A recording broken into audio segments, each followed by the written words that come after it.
The rifle cracked once. One shot. 1,200 meters. The target dropped before anyone on the range even heard the sound.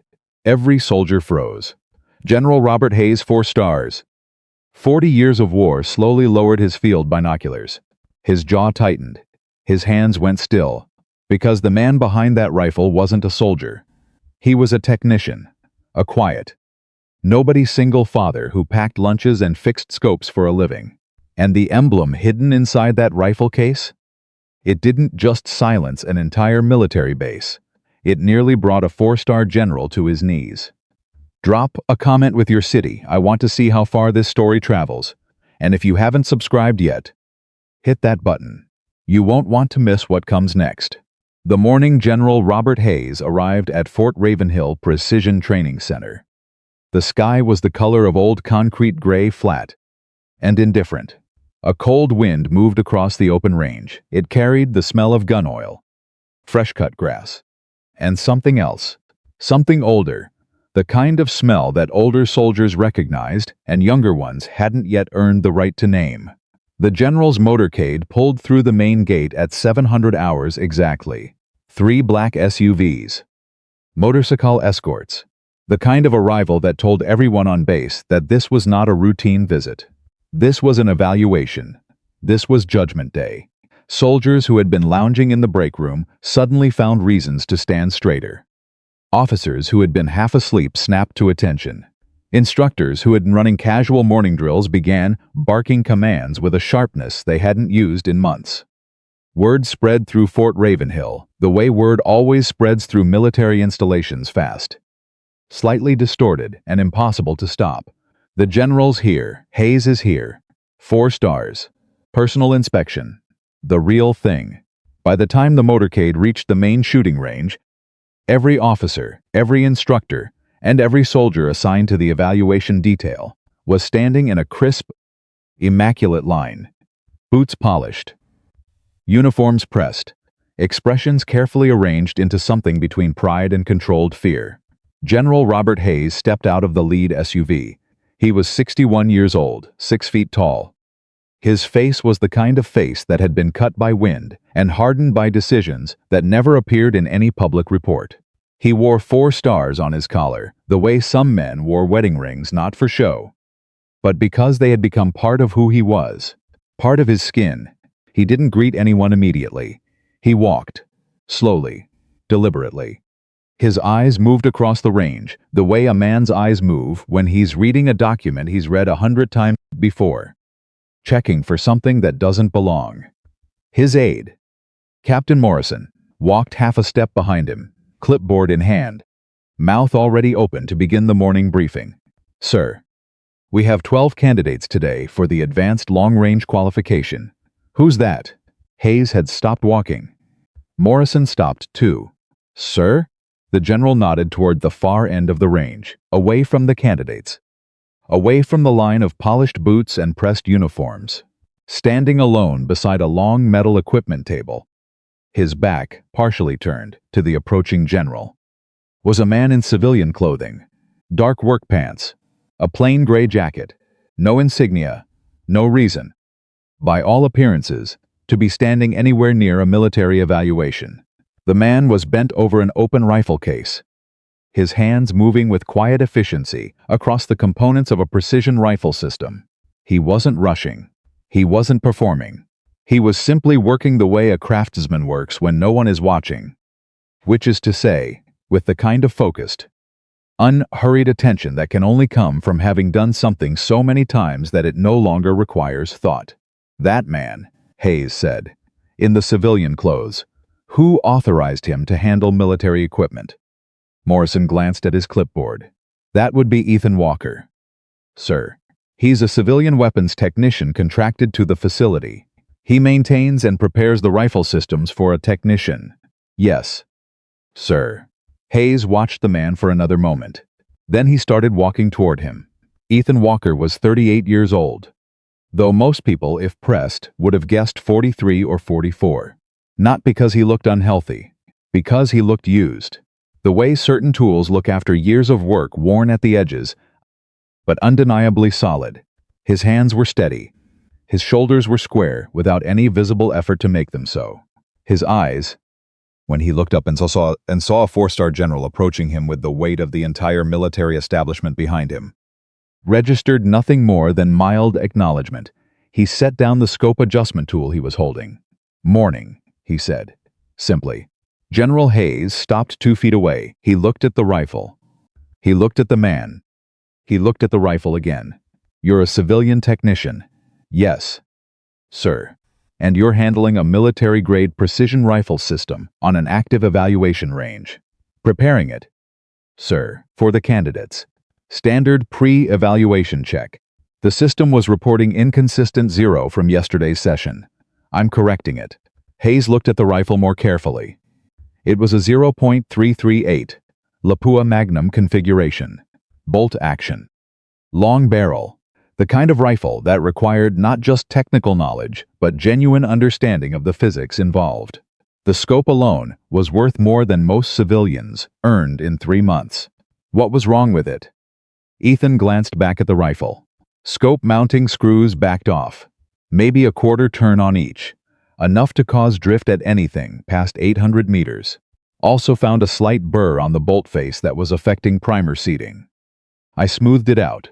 Should be consistent now. Hayes said nothing for a moment. Then he said, "How do you know it'll be consistent?" Ethan reached into his jacket pocket and pulled out a small notebook, actual paper.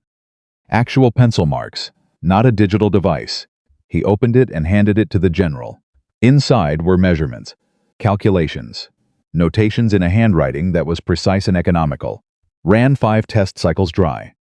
Checked headspace 3 ways. If the conditions don't change dramatically, it'll hold within a half MOA at 1200 meters. Hayes looked at the notebook. He looked at the man. "You calculated headspace manually. Force of habit." That was when Lieutenant Ryan Cole made his entrance. Cole was 29. Good-looking in the way that certain young officers are good-looking, clean jaw. Straight posture, the kind of confidence that comes from never having been truly tested yet. He was one of the evaluation candidates, and he had already positioned himself, consciously or not, as the one the other candidates took when they needed a signal about how to feel about something. He'd been watching the exchange between the general and the technician from 20 yards away, and something about the scene bothered him. Maybe it was the fact that a civilian was getting more of General Hayes's attention than any of the actual military personnel on the range. Maybe it was something older than that, something less comfortable to name. Cole walked over. "Sir," he addressed the general first, with a crisp nod. Then he looked at Ethan with a very different expression. "Is there a problem with the equipment?" "Technician Walker was just briefing me on a scope adjustment," Hayes said. Cole looked at Ethan. His expression was carefully neutral, but his eyes weren't. "You're the guy who fixes the rifles." "That's right," Ethan said. "Right." Cole glanced at the other candidates, who had drifted slightly closer. An audience. He seemed to stand a fraction taller. "Well, we appreciate you getting the equipment ready. That's important work." The tone wasn't grateful. The tone was the tone of a man handing a tip to a valet. Ethan didn't react. He turned back to the rifle and resumed his check. Cole pressed forward. Maybe because Ethan's non-reaction bothered him more than a sharp response would have. "You know, if you ever have questions about what we're actually trying to accomplish with this equipment, feel free to ask any of us. Happy to explain the operational side of things." General Hayes turned to look at Cole very slowly. But Ethan spoke first, and what he said wasn't angry. It wasn't defensive. It was calm, precise, and somehow more devastating than either of those things would have been. "Current wind is 11 knots from the northwest. Shifting. You'll want to account for a Coriolis drift of approximately 4 inches at 1200 meters given today's latitude. The barometric pressure dropped 0.2 since 600, so your velocity will run slightly faster than standard load data suggests. Adjust your come-ups accordingly or your first round will be high." Silence. Cole stared at him. "Also," Ethan continued, still not looking up, "the trigger on Station 3 has about 2 pounds of creep before break. If you're using Stage 2 of your pull the way most candidates do, You'll anticipate it, and your shot will pull left. I'd recommend single stage. Clean press. More silence. One of the other candidates, a sergeant named Tran, exhaled quietly through his nose. It wasn't quite a laugh, but it was close. Cole's jaw tightened. Where did you learn ballistics? Here and there, Cole repeated. He smiled. But it wasn't a warm smile. Right. Well, I've been studying long-range precision shooting for 6 years. I've qualified on 4 different military platforms. I'm not sure a technician needs to be giving advice to Lieutenant. General Hayes's voice was quiet, the kind of quiet that is louder than shouting. That will be enough. Cole snapped to Sir. Yes, sir. Hayes looked at him for a moment longer than was comfortable. Then he looked at Ethan. Something in the general's expression had shifted some small, almost invisible adjustment, like a dial turning a fraction of a degree. Walker, he said. Carry on. Yes, sir, Ethan said. And he went back to work. The evaluation began at 800. 12 candidates. 6 stations. A standard series of long-range precision qualifications distances from 500 meters out to 1200. With conditions thrown in. Wind changes.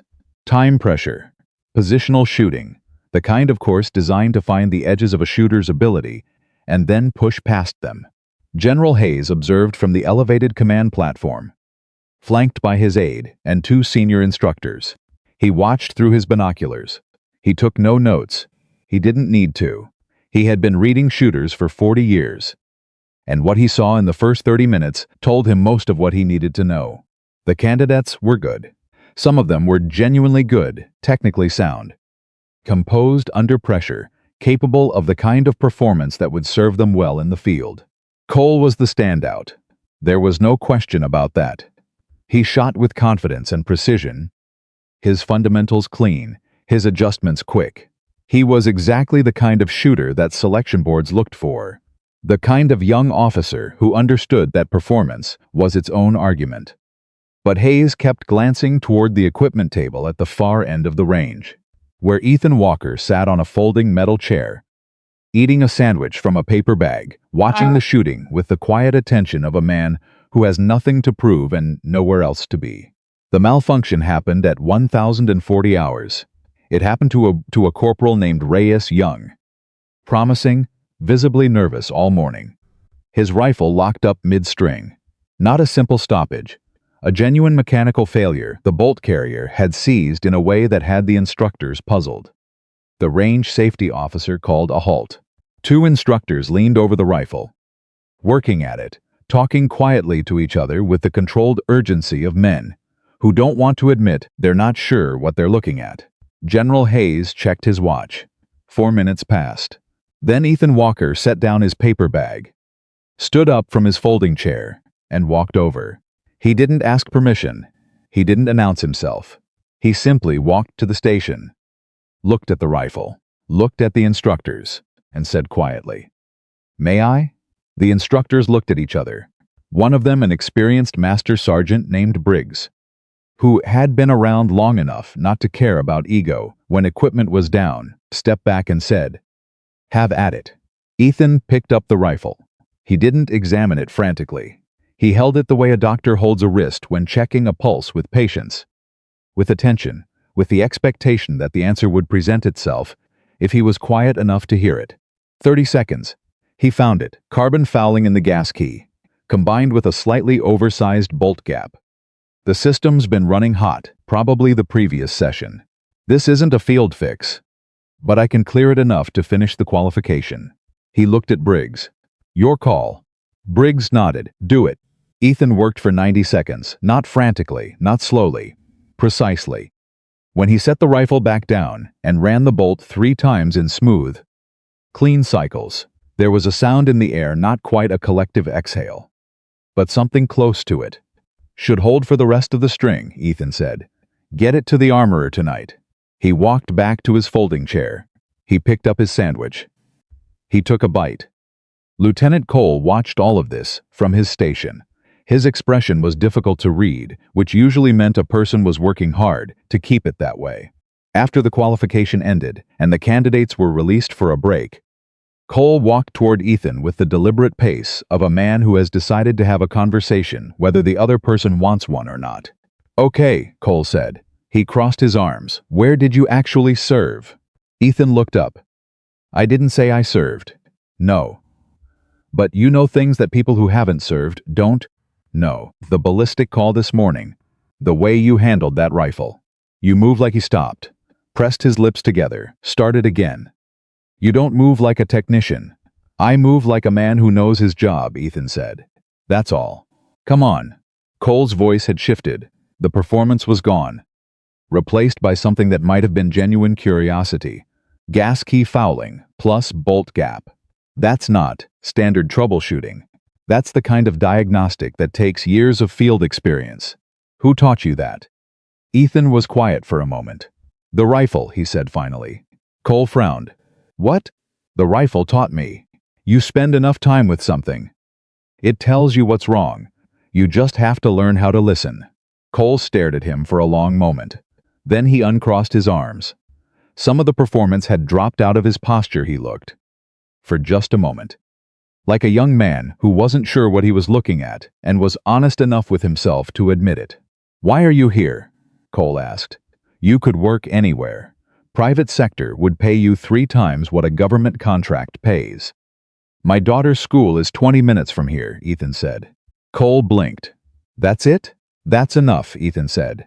General Hayes had been watching this exchange from the command platform. He descended the stairs slowly. His aide started to follow. But Hayes stopped him with a small hand gesture. He walked alone toward the equipment table. He wasn't sure. Entirely. Why? There was something about the civilian technician that had been pulling at a thread in the back of his mind since 700. Something he couldn't quite see clearly enough to identify. He approached as Cole was walking away. Ethan was repacking the equipment bag methodical. Each piece going back in a specific sequence that wasn't random and wasn't obvious, but was clearly intentional. "Walker. General. How long have you been with the facility?" 3 years in November. Before that? A small pause. Not long. But present. Private sector. Small arms consulting. Before that? Some other things. Hayes watched his hands as he packed the equipment. "You have a daughter?" "Yes." "Sir Emma. She's 9. Single father?" Ethan's hands didn't stop moving. But something in his posture acknowledged the weight of the question. "Her mother passed 4 years ago." "I'm sorry," Hayes said. And he meant it, which was audible. "Thank you, sir." Hayes looked at the rifle case as Ethan closed it. The case was older than anything else on the range. Military-grade Pelican construction. But years of use had given it a particular character. Dents in specific places. Wear patterns that told a story. A series of small marks along the interior edge of the lid that might have been accidental damage and might have been something else entirely. And then, as Ethan lifted the case from the table, Hayes saw it, just for a moment. A flash of interior lining as the case shifted angle in the light. A small metal emblem. Attached to the interior of the lid. Hayes's hand moved before he fully processed what he was seeing. His fingers caught the edge of the case, gently, not urgently, but with unmistakable intention. "May I?" he said. Ethan went very still. It was the first time since 700 that Ethan Walker had been completely still. Hayes opened the lid. He looked at the emblem. A small black shield. No larger than a man's thumb. A silver eagle mounted at the center. And beneath the eagle, engraved in letters so small you had to lean close to read them. A single number. 17. The range around them was loud candidates talking. Equipment being moved. Instructors calling out adjustments. But in the 5 feet of space between General Robert Hayes and Ethan Walker, it was absolutely silent. Hayes looked up from the emblem. He looked at Ethan. And the expression on the general's face was not the expression of a superior officer looking at a civilian technician. It was the expression of a man looking at something he had believed. For 12 years he would never see again. Where Hayes said slowly, "Did you get this emblem?" Ethan met his eyes. He didn't look away. He didn't rush to answer. "Sir," he said quietly, "I think you already know the answer to that question." The world kept moving around them. Candidates walked past. An instructor called out a wind adjustment. Somewhere across the range, a rifle fired the clean, flat crack of a precision shot. But General Robert Hayes was no longer on the range. He was somewhere else entirely. He was 12 years back, in a room with no windows, reading a report that was classified at a level most four-star generals never cleared. He was reading a single sentence, over and over, because the sentence was all there was. Guardian 1 completed the mission. No name, no photograph, no further information.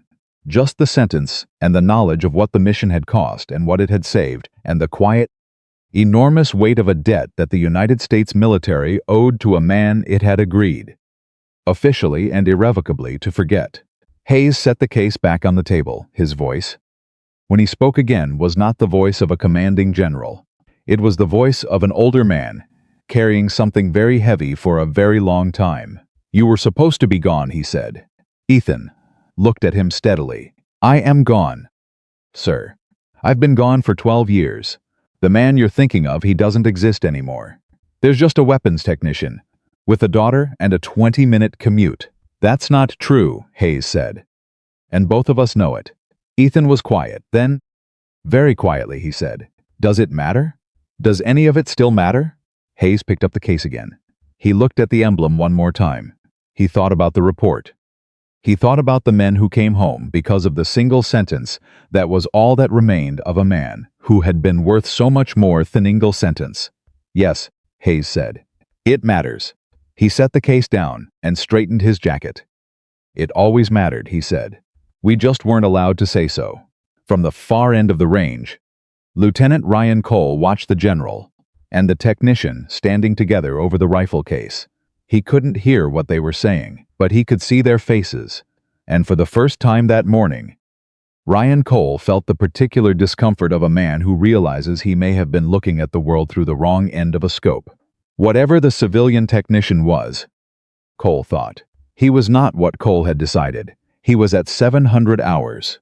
When he walked onto this range in his plain gray jacket with his paper bag lunch and his folding metal chair, Cole didn't know what Guardian 1 meant. He didn't know about the emblem. He didn't know about the report, or the mission, or the 12 years of intentional silence. But he knew what a general's face looked like, and that general was in the presence of someone who had earned something that no ceremony or promotion board could ever properly honor.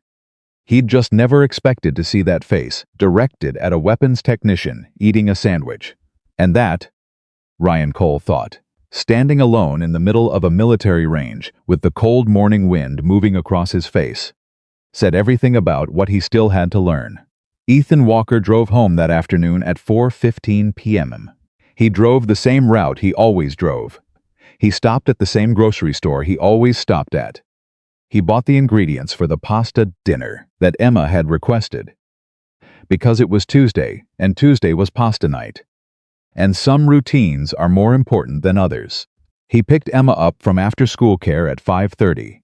She ran to him the way she always ran to him, full speed.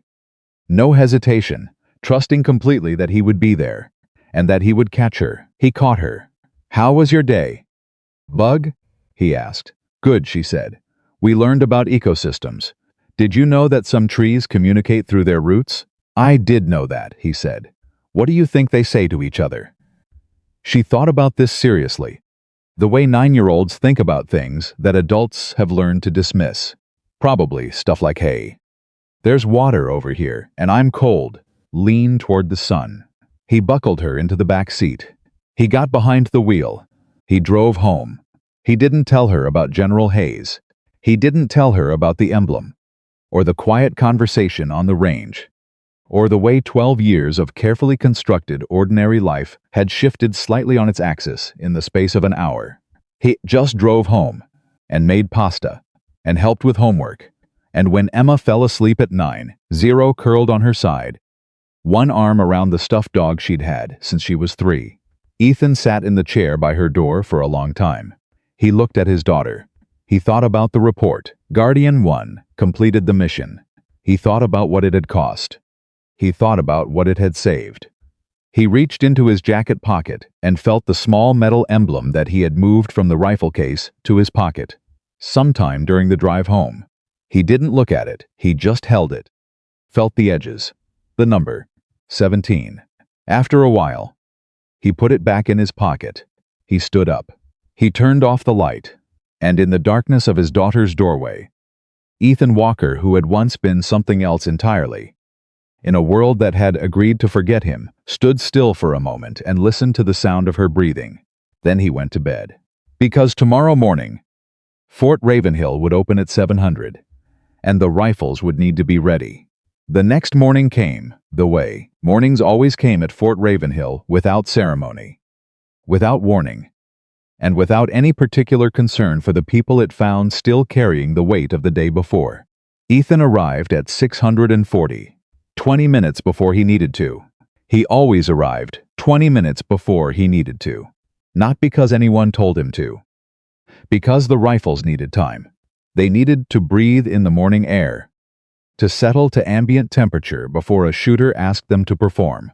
Most people on the range didn't think about that. Ethan always did. He signed in at the main gate, nodded to the guard, a young specialist named Dominguez, who always said good morning first and meant it, and walked to the equipment bay. He set his coffee on the workbench. He opened the first case. He began the morning checks. It was quiet. It was the kind of quiet he had spent 12 years building. One ordinary morning at a time.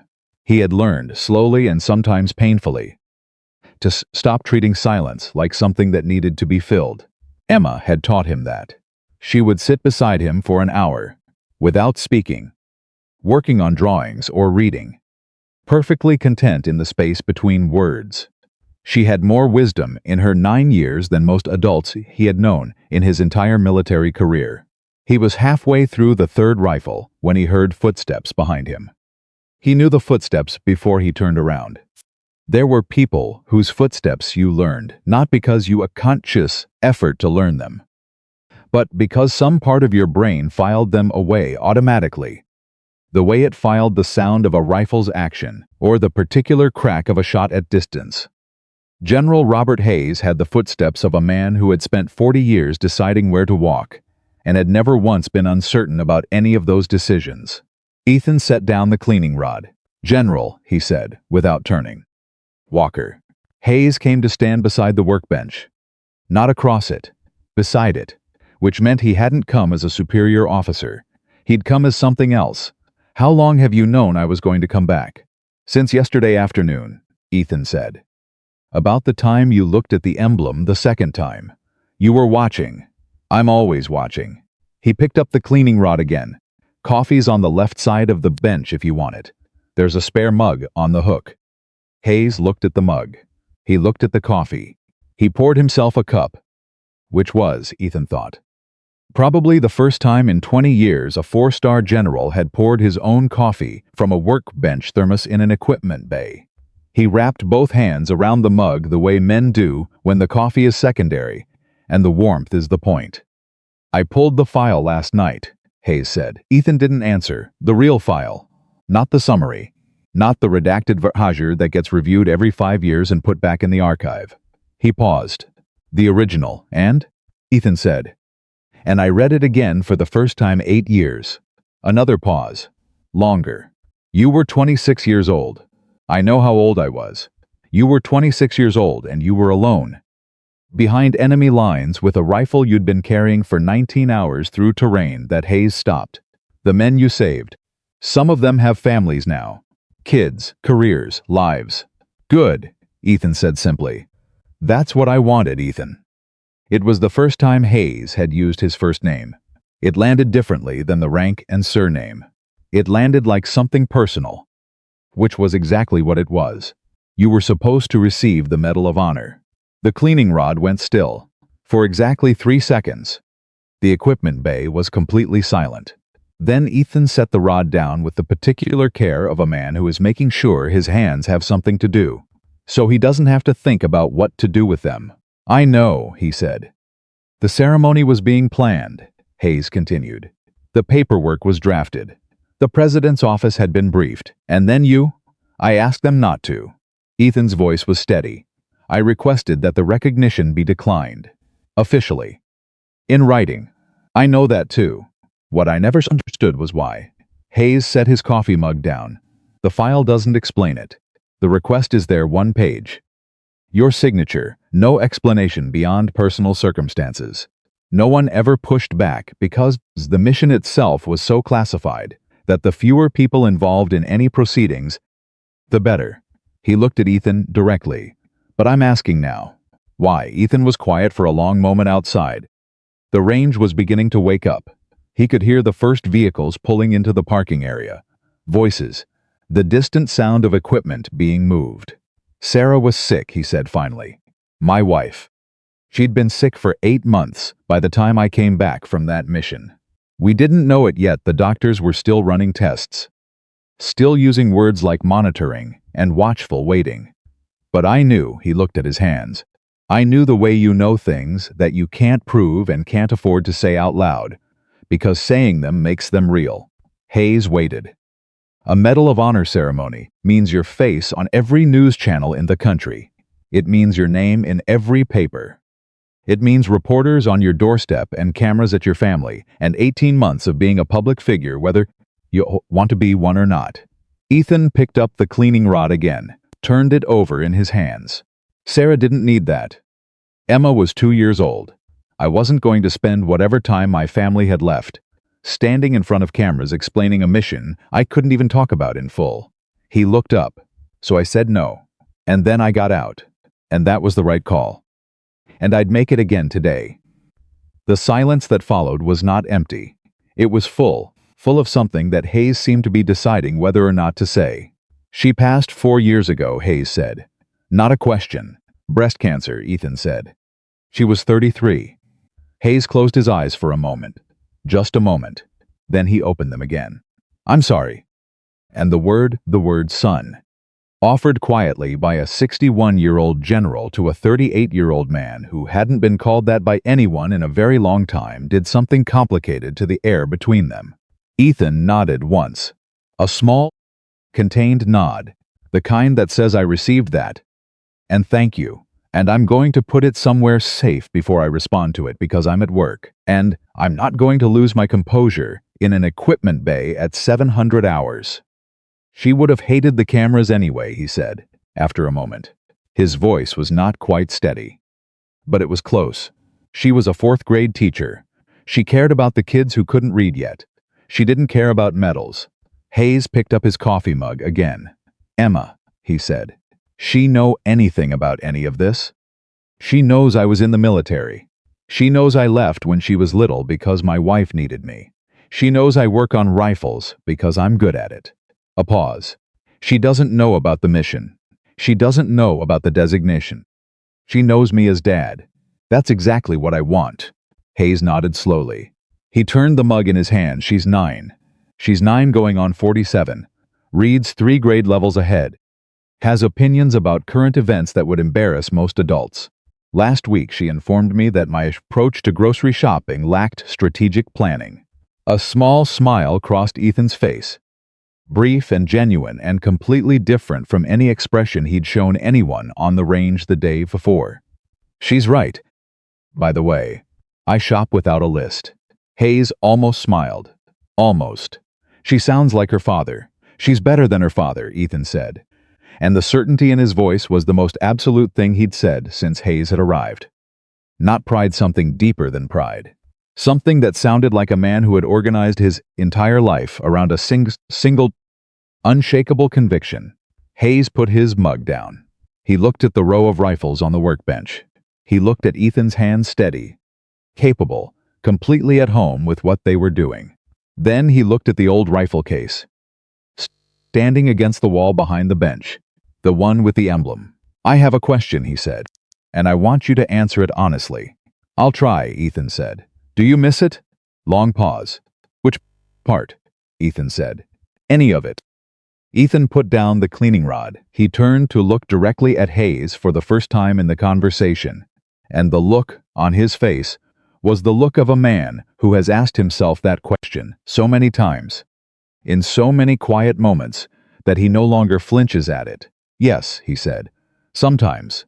In the way that you miss something you were very good at that isn't part of your life anymore. He paused. I don't miss the weight of it. I don't miss what it cost. But the work itself, the precision of it, the absolute requirement to be present, to be completely focused on one thing. He stopped. Yeah, sometimes. Hayes nodded. That's an honest answer. You asked for one. At 730, Lieutenant Ryan Cole arrived on the range early, which was itself unusual. Cole generally arrived at 758, which was 2 minutes before required, and still gave him time to be seen arriving, which was not the same as arriving early for its own sake.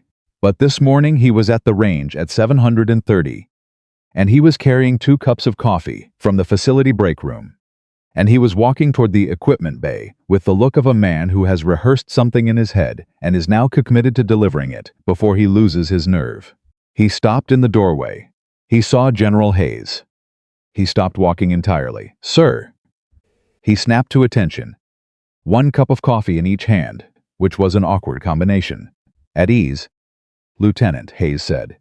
Cole's eyes moved to Ethan, then back to the general, then to the coffee cups in his hands, which he seemed to be noticing for the first time as a problem he hadn't anticipated.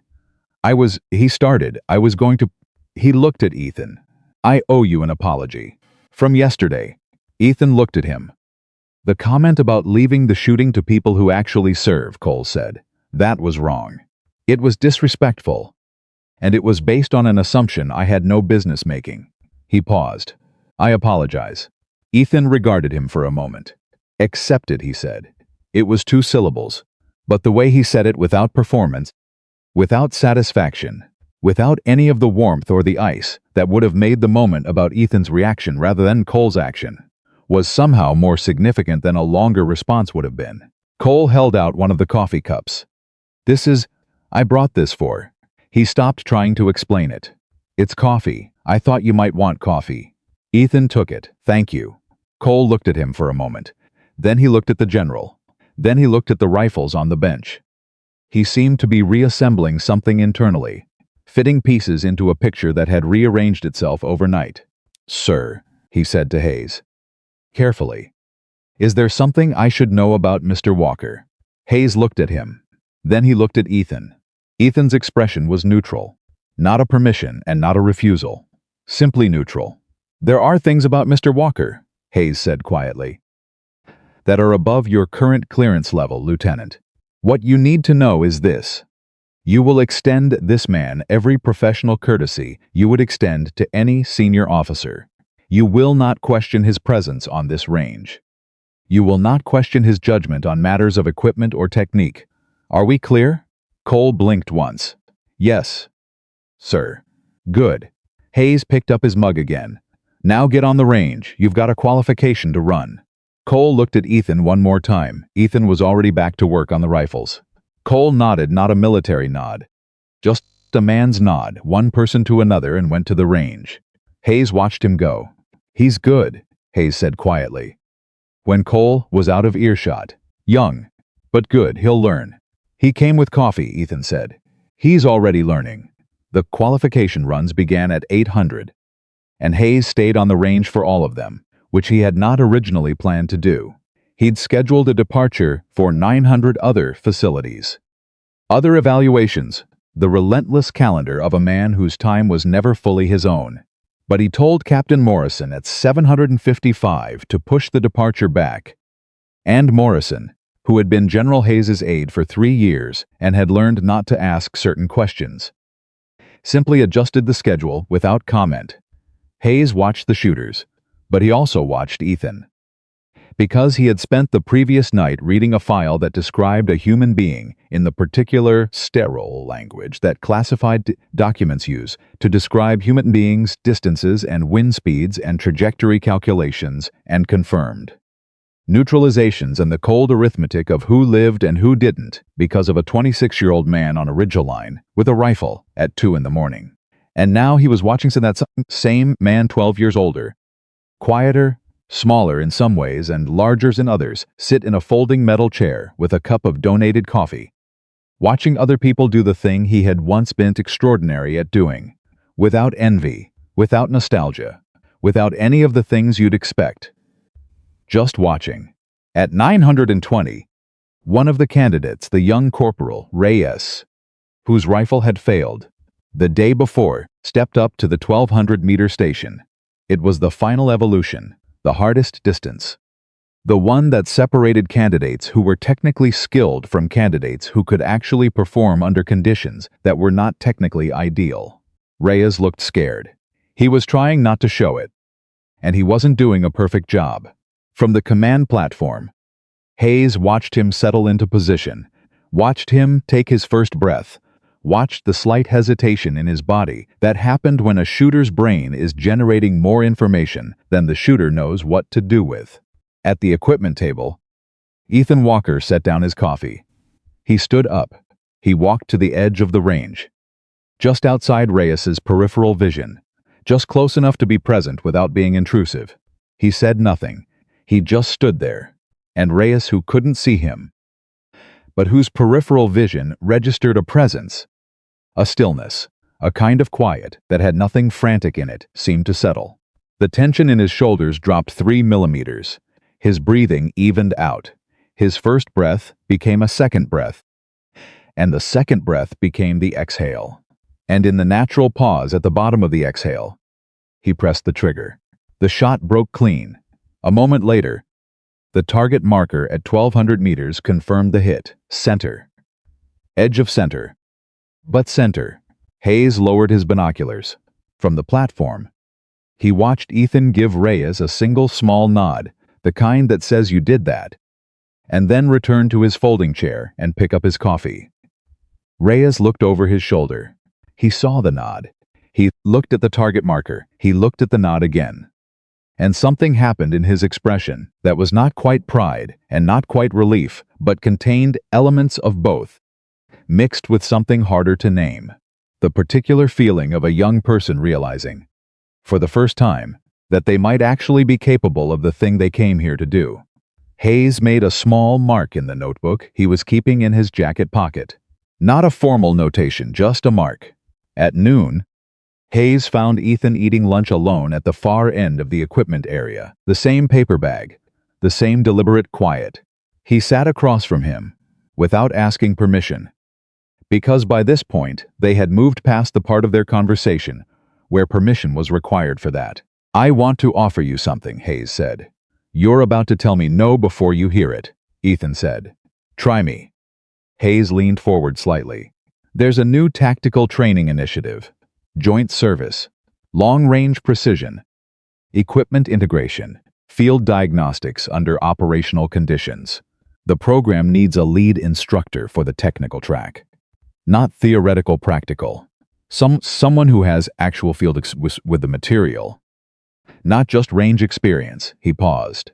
"The position would be formally civilian, which means you maintain your current status. Emma stays in her school. You keep your 20-minute commute." He met Ethan's eyes. But the work would matter, the way the other work mattered. Ethan looked at his sandwich. He was quiet for long enough that Hayes began to think the answer was going to be no, and was already preparing the argument for why no was the wrong answer. When Ethan said, "You'd need to tell me what kind of candidates." Hayes paused. "What?" "The program. What kind of candidates?" Because if it's the same performance track pipeline that most of these joint programs run, technically sound people who just need better tools, that's one conversation. But if there are candidates like Reyes in there, people who are technically capable but haven't been shown how to trust that yet, that's a different conversation. Hayes studied him. Both. Probably. Programs like this get both. Ethan nodded slowly. He took a bite of his sandwich. He chewed it. He swallowed. "I need to think about it," he said. "Fair enough," Hayes said. "And I need to ask Emma." Hayes blinked. "She's 9. I know how old she is, but she's the one who has to live with whatever my schedule looks like. She gets a vote." He said it without apology and without any awareness that it might sound unusual. It was just a fact. It was how he operated. "I'll give you an answer Friday." Hayes stood. He straightened his jacket. He looked at Ethan for a long moment, this quiet man in his plain gray jacket, eating a sandwich in an equipment bay. who had once been worth a sentence in a classified file and was now worth something that no file could contain. Friday, Hayes said. Friday, Ethan confirmed. But Friday came faster than anyone expected. Because something happened on Thursday afternoon that nobody planned for, and it changed every calculation in ways that forced the whole thing into a different light. It started at 1,340 hours in the facility's administrative office, where General Hayes was working through logistics with the facility commander, Colonel Diane Mercer. Mercer was sharp, efficient, and completely immune to the particular form of pressure that some generals applied by simply being generals. She'd been running Fort Ravenhill for 2 years and had made it the top-performing precision training facility in the region by being the kind of person who asked the questions other people were afraid to ask. She asked one now. "Sir," she said, looking up from the document Hayes had placed in front of her. "This proposal for the technical track instructor, it's written around a specific candidate. Someone who already works here." "That's correct," Hayes said. "Ethan Walker." "Yes." Mercer looked at the document. She looked at Hayes. "The clearance level listed for this position is above what Walker currently holds. And in order to run the background expansion required for that clearance, I'd need to access personnel records that—" She stopped. Her expression changed fractionally. "The personnel file for Ethan Walker comes back restricted." "Yes," Hayes said. "Restricted at a level that I, as facility commander, don't have access to clear." "Yes." Mercer set the document down. She looked at the general with the particular expression of a very capable person who has just realized that the situation is significantly more complicated than the surface of it suggested. "Sir, who is Ethan Walker?" And Hayes, who had spent 24 hours deciding how to answer that question for various people in various ways, decided that Diane Mercer deserved the most honest version he could give her within the limits of what remained classified. "He's the reason," Hayes said carefully, "that 17 members of a special operations team came home in 2013 instead of not coming home." Mercer was quiet. "He is also," Hayes continued, "a father who makes pasta on Tuesdays and helps with homework on weeknights and drives a 9-year-old girl to school every morning. And he is the best natural instructor I have seen on a range in 40 people watching try to teach other people how to shoot. Because he doesn't teach technique, he teaches presence. And that is not something you can train into someone. Either they have it or they don't." Mercer looked at the document again. She looked at Hayes. She picked up a pen. "I'll need you to sign the clearance expansion authorization personally," she said. "I know," Hayes said. "And the program proposal will need to go through Joint Command review before—" "I know that too, and Walker still has to agree." "He's thinking about it," Hayes said. "And if he says no?" Hayes picked up his copy of the document and tucked it under his arm. "Then he says no," Hayes said. "And I respect that. And this facility keeps having the best weapons technician in the region. And the program finds someone else who won't be half as good, but will be adequate." He paused at the door. "But I don't think he's going to say no." Mercer looked at him. "What makes you think that?" Hayes thought about Reyes settling into position at 1,200 meters, and the small nod from a man in a folding chair who hadn't needed to give it but gave it anyway. "Because he can't help it," Hayes said. "The work is in him. It always was.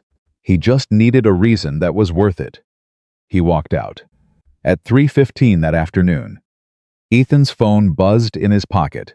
He was in the middle of a torque check on a scope mount, and he didn't answer it. He finished the check. He logged it. He set the rifle in the rack. Then he checked the phone. A text from a number he didn't recognize, which meant one of two things: a misdial or someone who'd gotten his number through a channel he hadn't given it to. The text said, "Your instinct about Reyes was right. He requested a second evaluation attempt after today. First time in 3 years anyone in the program has requested a second attempt rather than accepting a marginal pass. Thought you should know. No name. No signature. But the number had a Washington, D.C. area code." Ethan stared at the text for a long moment. Then he put the phone back in his pocket and picked up the next rifle case. He had 6 more checks to complete before the end of the day. and Emma had soccer practice at 5. But something had shifted, some small, tectonic thing, deep below the ordinary surface of the afternoon. And Ethan Walker felt it the way he felt wind changes on the range. Not dramatically, not with any obvious external indication, just a quiet internal registration of the fact that the direction of something had altered, and the calculation would need to be updated accordingly. He opened the next rifle case. He began the check, and in the back of his mind, behind the torque specs and the scope readings, and the mental note about picking Emma up by 4:45 so they'd make practice on time, a question he'd been pushing to the edges for 12 years was beginning, slowly and without fanfare, to move toward the center. He wasn't ready to answer it yet, but he was, for the first time, ready to look at it directly. And that, for a man like Ethan Walker, was the beginning of something. Friday came on a Thursday. That was the only way Ethan could think to describe it later. To himself in the quiet of his kitchen at 11 o'clock at night, when Emma was asleep, and the house was the particular kind of still that only exists after a 9-year-old has been in it all evening. Friday came on Thursday because the thing he had told Hayes he would decide by Friday decided itself 24 hours early. In the last place he expected, in a conversation he hadn't planned to have. It started with Emma, which, if he was honest with himself, was exactly where most of the important things in his life started. She was at the kitchen table doing homework when he got home from the facility at 5:40. Soccer practice had been canceled. The field was being reseeded. A note from the coach said, apologizing for the short notice. So Emma was home early, and she'd let herself in with her key, and she'd made herself a bowl of cereal because she was hungry and she knew dinner wouldn't be ready until 6:30. And she'd started her homework without being asked because she was, as previously established, 9 going on 47. He stood in the kitchen doorway for a moment before she noticed him, just looking at her. The way she held her pencil slightly wrong, slightly her own way, completely effective. The way she tilted her head when she was working through something she wasn't sure about. The way her feet swung absently under the chair because she was too small to reach the floor, which she would be furious about if she knew he still thought of it as small. Dad. She said it without looking up. She always knew when he was there. Bug, he said. There's cereal left if you're hungry. She turned a page. I checked the fridge. We need milk. I know. I'll get it tomorrow. You said that on Monday. I'll definitely get it tomorrow. She looked up at him then, and her face did the thing it sometimes did, a quick, complete read. The way her mother used to look at him when she knew something was going on that he hadn't said out loud yet. It was startling. Sometimes how much Emma had of her mother in her. Not the physical things Emma had: his eyes, his jaw, his stubborn stillness when she was thinking. But the other things, the perceptive things. Something happened at work, she said. Why do you say that? Because you're standing in the doorway, looking at me, instead of taking your jacket off and starting dinner. She put her pencil down, which means you're thinking about something you don't know how to say. He came into the kitchen and sat down across from her at the table. He did not take his jacket off. She was correct on that point. Someone offered me a new job, he said. Emma waited. It's still at the facility. Same commute, same place, but different work, more teaching, less maintenance. Working with soldiers on technique, on equipment, on. He stopped. It would be longer hours, some travel. Maybe, not a lot, but some. He paused. I wanted to ask you what you thought. Emma looked at him for a long moment. You're asking me? You get a vote. I'm 9, you've mentioned that. You still get a vote. She picked her pencil up and turned it end over end, which was what she did when she was thinking hard about something and needed her hands occupied. Do you want to do it? That's not what I asked. I know, but I'm asking you first. She looked at him directly, her mother's eyes in his daughter's face. Do you want to do it? He was quiet. The kitchen clock ticked. Outside, someone's dog was barking at something in the dark. Yes, he said. Then why are we talking about it like it's a problem? He opened his mouth. He closed it. He tried again. Because it affects you. The hours. The travel, Dad. She said it. with the particular patience of someone who has heard a version of this speech before and is tired of it, but loves the person giving it too much to say so directly. I'm in school 7 hours a day. Pine Canal, Mrs. Watch me until you get home. I have friends and homework and soccer and books I want to read. She sets the pencil down. You make my lunch every morning. You come to every single game, even the boring ones. You help with homework even when I can tell you already know the answers and it's slow for you. She paused. I'm okay. I'll be okay. You're allowed to do things that matter to you. He looked at his daughter. She looked back at him. The kitchen clock ticked. She would have said the same thing, Emma said quietly. Mom. She would have said do the thing. And there it was. Not said for manipulation. Not said for effect. Not even said with particular emotion. Just said with the matter-of-fact certainty of a child who had processed her grief thoroughly enough that she could reference it without flinching, which was either the healthiest possible way to be, or the most heartbreaking. And Ethan had never been entirely sure which. He looked at the table, he looked at his hands, he looked at his daughter. Okay, he said. Okay, you'll do it? Okay, I'll do it. She picked her pencil back up. Good. Now start dinner. I'm actually still hungry. He stood up. He finally took his jacket off. And as he moved toward the refrigerator, making a mental note for the 4th time this week about the milk, something that had been compressed and dense in the center of his chest for a very long time released a fraction of its pressure. Not all of it, not by a long shot, but a fraction. And a fraction was a start. He called Hayes at 8:30 that night, after Emma was asleep. The general picked up on the second ring, which suggested he had been waiting for it. It's Walker, Ethan said. I know, Hayes said. My answer is yes, with conditions. A short pause. Tell me the conditions. Any travel gets scheduled 2 weeks in advance so I can arrange coverage for Emma. I have final say on candidate assessments. No one overrides my technical evaluations for political reasons. And if I decide at any point that the program is doing more harm than good, I walk without penalty. No contract language that traps me. Those are reasonable conditions, Hayes said. And one more thing. Go ahead. Reyes gets a slot in the first cohort. Silence on the other end. Then, quietly, he hasn't qualified yet. Officially. He will, Ethan said. Give him 2 weeks and he'll qualify. I'll work with him in the margins. And when he's ready, he gets a slot. Another pause. You're vouching for him. I'm vouching for him. Hayes was quiet for a moment. Done, he said. I'll have Morrison start the paperwork Monday. One more thing, Ethan said. You said one more thing 30 seconds ago. This is actually the last one. The emblem stays with me. It's not going in any file, any display case, any program material. It's mine. It stays mine. The silence from Hayes was the longest yet. The emblem stays with you, Hayes said finally. It wasn't a question. It was an acknowledgement. The kind of acknowledgement that contains everything that can't be said in the formal language of agreements and paperwork. Thank you, Ethan said. Thank you, Hayes said. And he meant something entirely different by it. Something with 12 years and 17 lives inside it. They hung up. Ethan sat in the quiet kitchen for a while longer. He looked at the table where Emma had done her homework. He looked at the cereal bowl she'd rinsed and left beside the sink.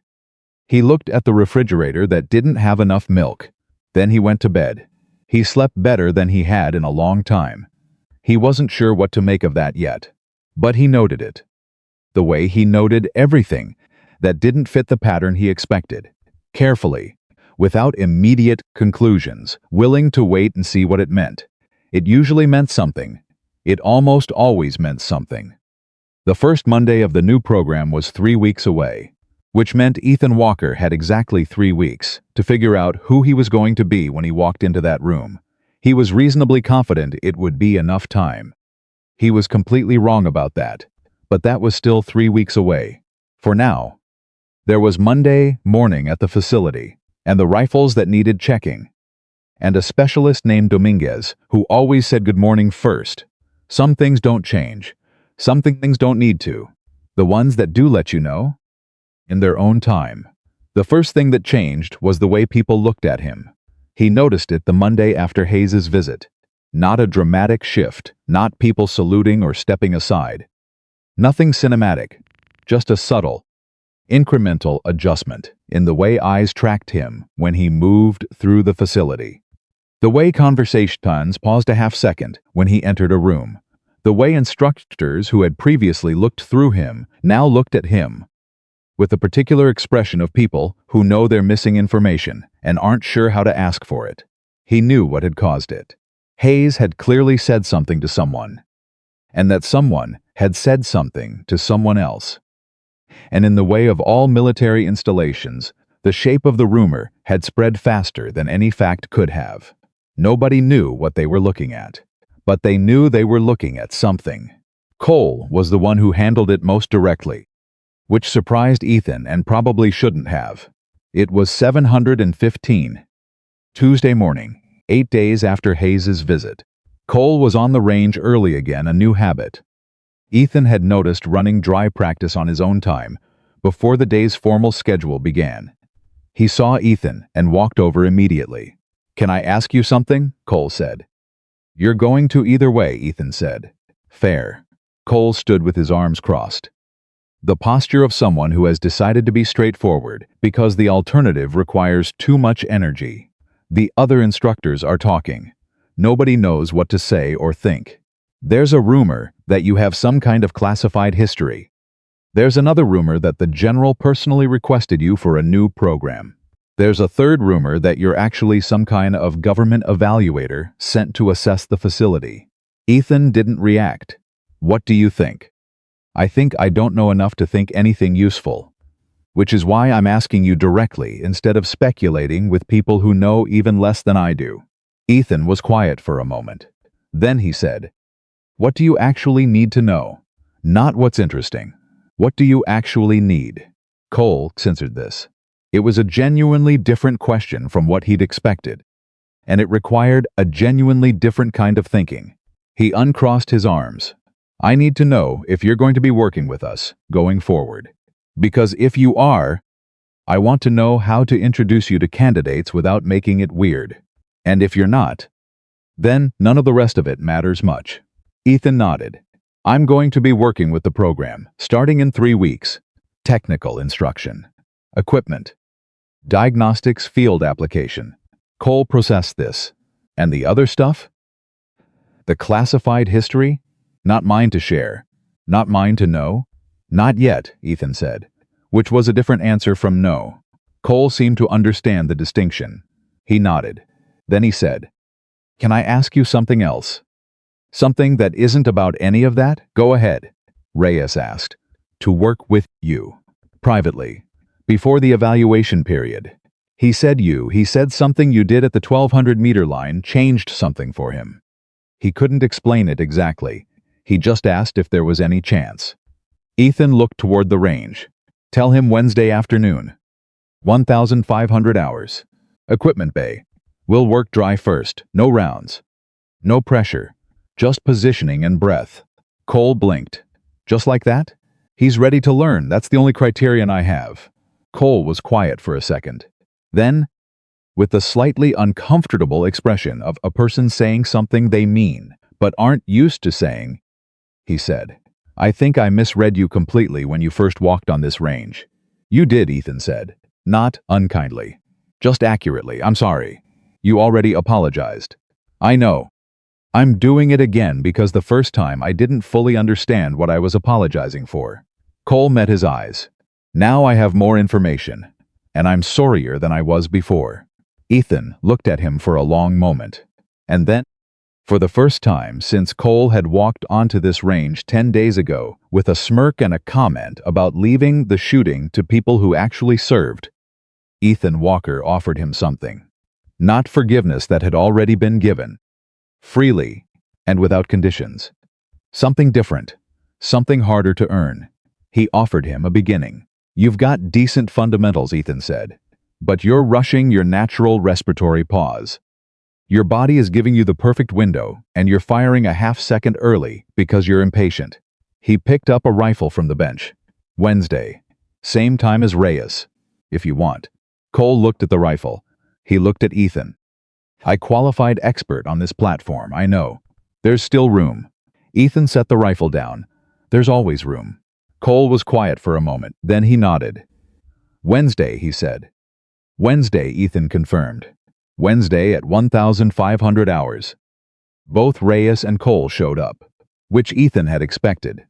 What he hadn't expected was Sergeant Tran, who appeared at the equipment bay door at 1,455 with look convulsed, someone who wasn't sure if they'd been invited, but had decided to show up anyway. On the asking was more embarrassing than arriving. Sir, Tran said, then, catching himself, Mr. Walker. I heard there was talk that he straightened slightly. Can I be here? Ethan looked at the three of them. Reyes, who was nervous in the productive way that meant he was taking it seriously. Cole, who had left the performance at the door and arrived as himself, which was significantly more interesting. Tran, who had enough self-awareness to know he didn't belong, and enough courage to show up anyway. Close the door, Ethan said. All three of them were watching him. Rule 1, Ethan said. Nothing you can't do with your eyes closed is worth doing with them open. The external conditions, the wind, the distance, the pressure of someone watching, those are real, and we'll address them, but they're secondary. Everything starts inside. If the inside isn't settled, the outside doesn't matter. He picked up a rifle from the bench and cleared it, holding it up so they could all see. We're going to work fundamentals, not the fundamentals you think you know. The ones underneath those. The ones your body is doing wrong, that your technique is compensating for instead of correcting. How do you know what we're doing wrong? Cole said. Not a challenge. A genuine question. I watched you for 2 days, Ethan said. I know what each of you does wrong. I know what each of you does right. The right things aren't what need attention right now. Reyes raised his hand slightly, like a student in class, then seemed to realize what he was doing and put it down. Reyes, Ethan said. When did you have time to watch us that closely? You were working on equipment. I was working on equipment and watching you, Ethan said. They're not mutually exclusive. One of the things you learn, after enough time, is that attention doesn't have to be loud to be complete. He paused. Your right shoulder drops 3 millimeters at the moment of trigger break. You don't feel it, but it happens every time, and it's costing you. Reyes stared at him. I've never been told that, I know. The shot still goes down range, so it's easy to miss. But at 1,200 meters, 3 millimeters of shoulder drop is the difference between center and a marginal hit. Ethan looked at Cole. You, left trigger finger positioning. You're riding the pad instead of the crease.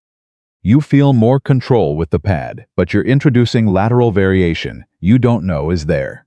Cole looked at his right hand. I've been doing that since I was 18. I know.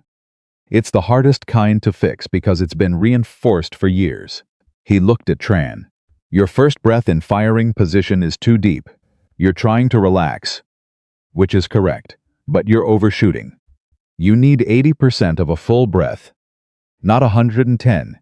You're creating pressure that dissipates unevenly. Tran nodded slowly. The nod of someone who has just heard an explanation for something that has been bothering them for a long time without the words for it. Now, Ethan said, handing the first rifle to Reyes, we start. They worked for 2 hours, no rounds fired, no targets, just position, breath, trigger, reset. The dry mechanics of something that, done perfectly in a room with no stakes, builds the muscle memory that performs under conditions with every stake imaginable. Ethan moved between them continuously, adjusting, correcting, not talking much, but when he talked, it was specific and immediate and useful. He never raised his voice. He never expressed frustration. When something wasn't working, he didn't repeat the same instruction louder. He found a different way in, a different angle, a different explanation that fit the particular shape of the specific person he was talking to. Cole noticed it first. He noticed it because he'd been through enough military instruction to know that most instructors taught the way they learned, which meant they taught one way, and if you didn't learn that way, the assumption was that something was wrong with you. Ethan didn't do that. Ethan seemed to understand, without being told, that Reyes needed precision and quiet, that Cole needed challenge and direct feedback, that Tran needed permission to trust himself, permission to stop second-guessing, permission to just do the thing he already knew how to do, and he gave each of them what they needed, without making a performance of it, without making it obvious that he was doing something extraordinary, just doing it, the way he did everything with the unhurried, complete attention of a man who has nowhere else to be, and nothing else he'd rather be doing. At 1,700 hours, Ethan told them to pack up. They did, slowly, with the particular reluctance of people who have been doing something that is actually working and aren't ready to stop. At the door, Reyes stopped. He turned around. He looked at Ethan with an expression that was struggling slightly with its own weight. "Can I ask you something personal?" Reyes said. "You can ask," Ethan said. Were you a sniper?" Before, the equipment bay was quiet. Cole and Tran, who had been moving toward the door, stopped. They weren't pretending not to listen. They were just listening. Which was more honest? Ethan looked at Reyes. "Yes, for how long? Long enough. What made you stop?" And there it was. The question underneath the question. The one Reyes was actually asking. Which wasn't really about Ethan's career history. It was about whether a person who is extraordinary at one thing can walk away from it and still be okay. Whether the extraordinary thing defines you, or whether you define yourself and the thing is just one chapter among many. Ethan looked at him for a long moment. "My daughter," he said. Reyes nodded. He seemed to have expected that answer, or at least a version of it. "Is she?" Reyes started, then stopped. "Sorry, that's too personal." "She's great," Ethan said simply. "She argues with me about grocery lists, and she reads books that are too old for her, and she plays soccer with her whole heart, even though she's still learning the footwork."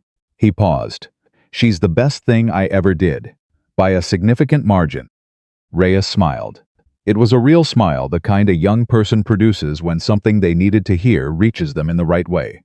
"Okay," he said. "Okay," Ethan said. Reyes left. Cole lingered for a moment at the door. "Same time Friday?" "Same time Friday," Ethan said. Cole nodded. He started out, then stopped. He turned back with the expression of someone who has one more thing and isn't sure whether to say it. "The shoulder thing," Cole said. "The 3mm drop." "Reyes." "Yes?" "You could see that from 20 yards away while you were checking scope mounts." "Yes." Cole looked at him. Just looked. Then he shook his head once, not negatively.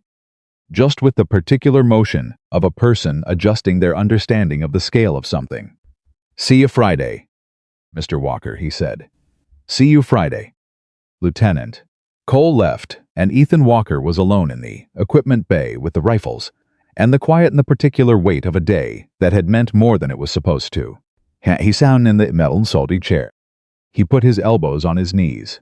He looked at the floor. He thought about Reyes's question. He thought about his answer.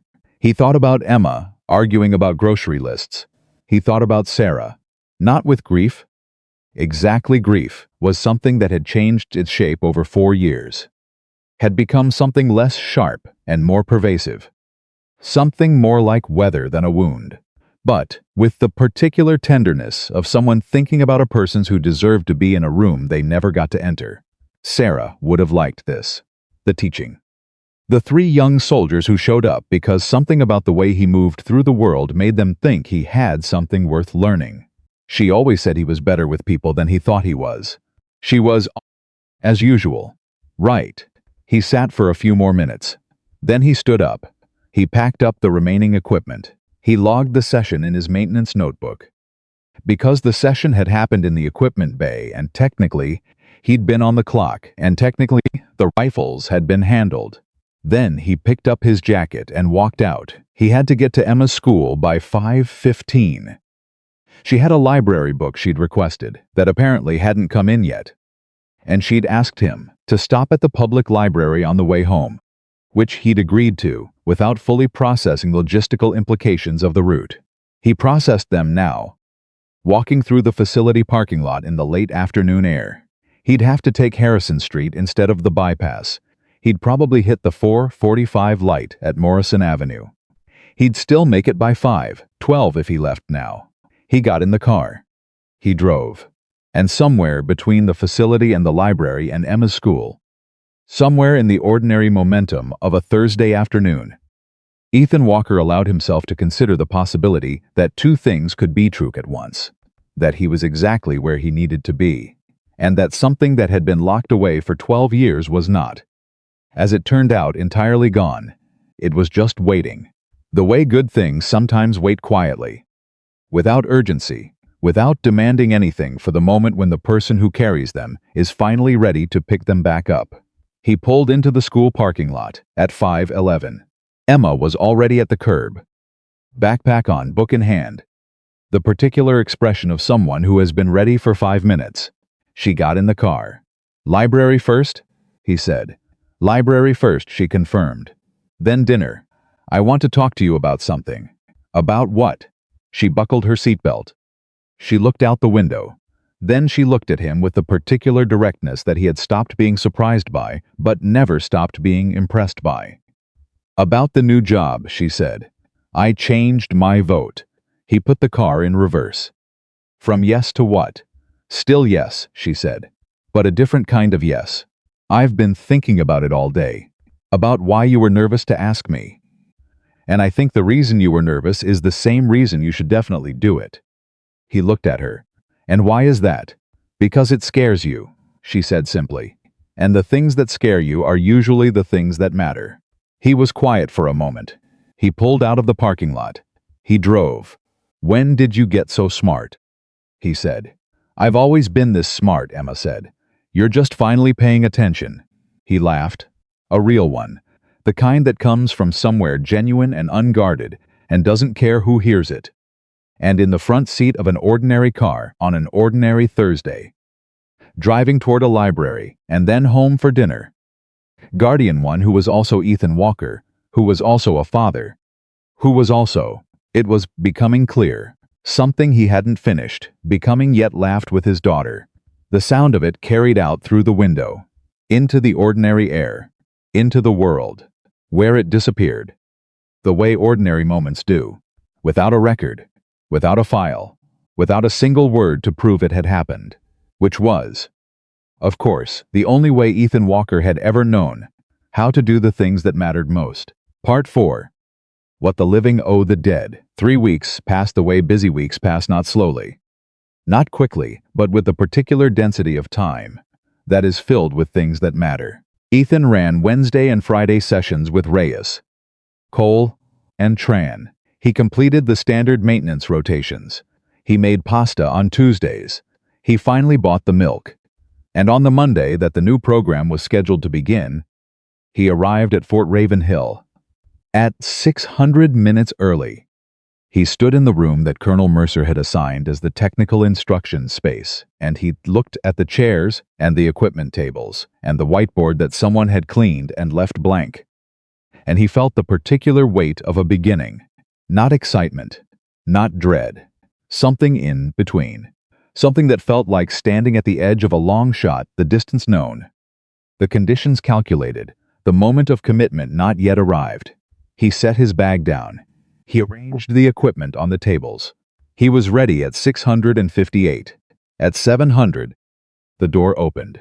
12 candidates walked in. Reyes was among them, third from the left.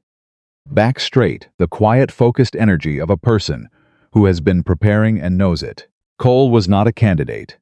He was assigned as a co-instructor, which had been Hayes' decision, and which Ethan had agreed to without objection. Because Cole, whatever his early failures of judgment, was exactly the kind of person who could translate between what Ethan knew and what younger candidates needed to hear. Tran was in the back row, arms crossed, the expression of someone who has decided to take this seriously and wants everyone to know it without making a speech about it. The other 9 candidates were strangers, different ranks, different backgrounds, different reasons for being in the room.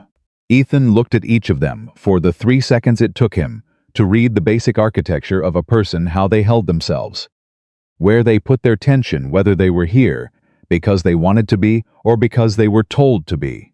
7 wanted to be here. 4 were uncertain. 1, a sergeant in the back corner, heavy-set, arms crossed tighter than trans. Jaw-set was here because someone had assigned him to be, and he was going to make sure everyone knew he had opinions about that. Ethan made a note of him. Not a suspicious note, an instructional one. The resistant ones were always the most interesting to teach. Once you found the right door. "Good morning," Ethan said.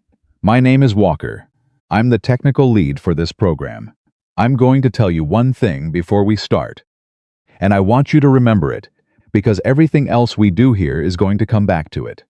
The room was quiet. "Being technically correct is the floor," Ethan said. "It's not the ceiling. It's not the goal. It's the minimum requirement to be in the conversation. What we're here to build is what happens above the floor, the part that keeps you functional when conditions are bad, when equipment is degraded, when your body is telling you that you cannot possibly do the thing that the mission requires." He paused. "Some of you are already technically correct. Good. We won't spend much time there. Some of you have gaps you don't know about yet. We'll find them. None of that is a judgment. It's just information.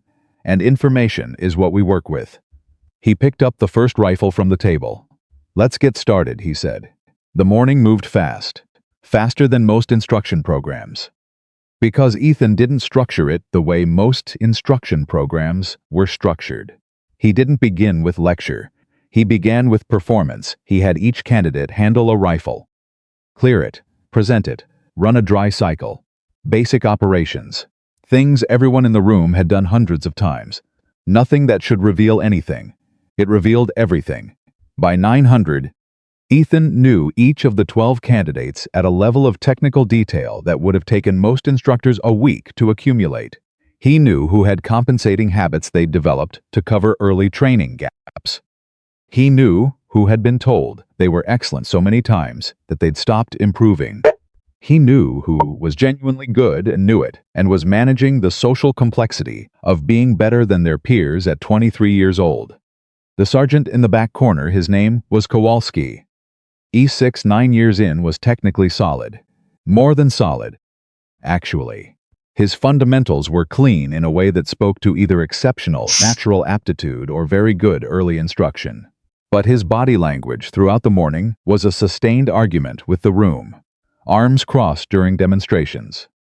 Minimal eye contact. The occasional exhale that wasn't quite a sigh, but was in the same neighborhood. At 930, during a break, Kowalski made his move. He approached Ethan at the equipment table with the particular walk of a man who has decided to have a conversation and is going to control its terms. "Mr. Walker," he said. "Sergeant Kowalski," Ethan said. Kowalski blinked. He hadn't introduced himself yet, which meant Ethan had read his name from his uniform without making a visible production of it. A small thing, but Kowalski noticed it. "I've been doing precision work for 6 years, Kowalski said. "I've been a primary marksmanship instructor for 2 of those. I'm not sure what I'm supposed to be getting out of this program that I couldn't get from a refresher at my home installation." Ethan looked at him. "What's your average group size at 800 meters with your primary platform?" Kowalski didn't hesitate. 0.8 MOA. "With or without the left-hand bias you're introducing at breath hold?" Silence. Kowalski's jaw tightened. "What left-hand bias? You're a left lung breather, most people are. But you're holding the breath slightly high in the chest, which creates a leftward thoracic rotation of about 2 degrees that you've compensated for, by natural point of aim to the right. It works, your groups are still 0.8. But the compensation is adding a variable that doesn't exist for a shooter without the habit. And under fatigue or stress, the compensation degrades before the underlying rotation does." Ethan paused. "Fix the breath hold and you'll run 0.6 without changing anything else." Kowalski stood very still. "How?" he said slowly. "Did you see that from watching me clear a rifle?" "The way you positioned your support hand during the presentation," Ethan said. "It's a tell. Once you know what to look for, it's consistent." Kowalski looked at him for a long moment. The crossed arms body language had not changed, but something behind it had some internal adjustment, some recalibration of what he thought he was dealing with. .6, he said. Probably .55 with practice, Ethan said. You have good hands. You just have one habit that's costing you. Another long pause.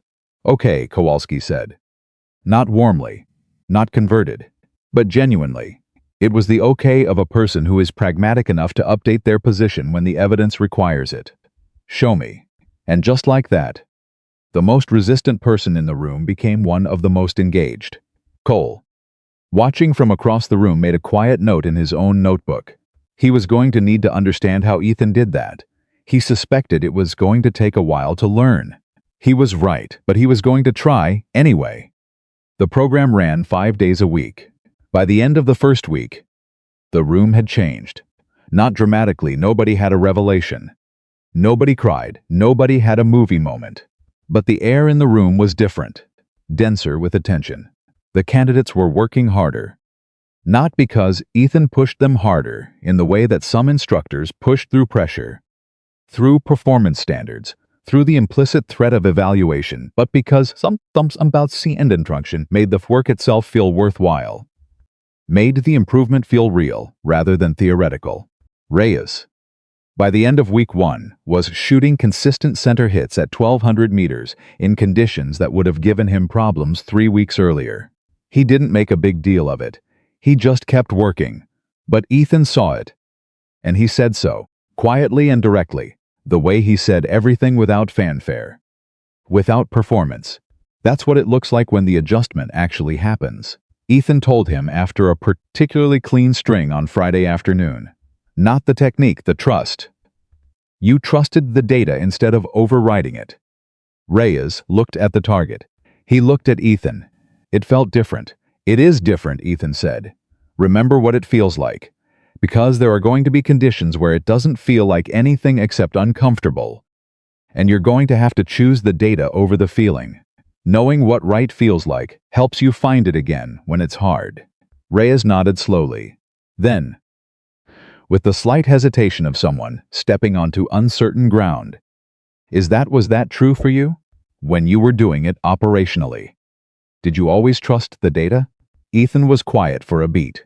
Not always, but enough. What happened when you didn't? The range was loud around them, other candidates working. Equipment moving. But in the small space of that conversation, it was very quiet. I missed a shot once, Ethan said. Early. First operational deployment. Conditions were inside my capability. Data was solid, I had time, and I didn't trust it. Something in my gut said not yet. And I listened to my gut instead of the scope, and I fired early. He paused. Missed by 11 inches. What happened? Reyes said. Nothing catastrophic. That time, he met Reyes's eyes. But I never made that particular mistake again. Because I learned the difference between intuition, built from real experience, which is worth listening to, and anxiety, disguised as intuition, which is not. He picked up the rifle. The way you learn the difference is by doing the work long enough that you know which voice is which. Reyes absorbed this. He looked at the rifle. He looked at the 1,200-meter target. How do you know when you know enough? He said. You don't, Ethan said. You just keep going, not knowing. Becomes something you can carry without it slowing you down. He handed the rifle back. One more string. Then pack it up. Reyes took the rifle.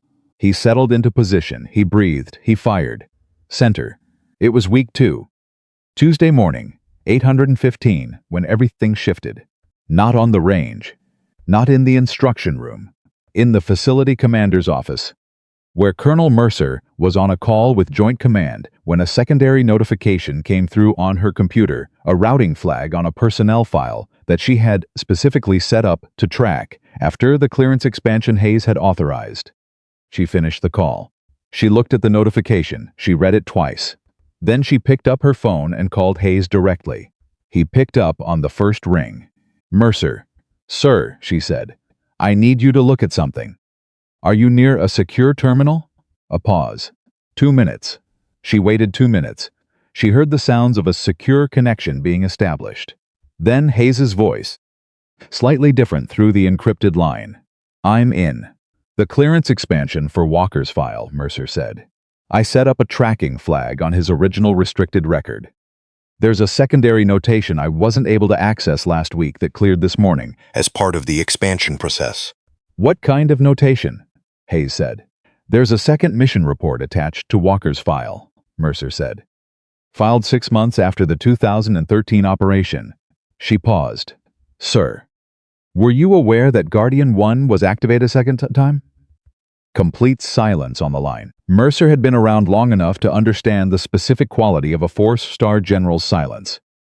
This one was not the silence of someone who didn't know something. It was the silence of someone who was deciding something very quickly. Sir, she said carefully, were you aware? Send me the file, Hayes said. I need your authorization to access it fully. My clearance level isn't I'm authorizing it now. You should see the access code coming through.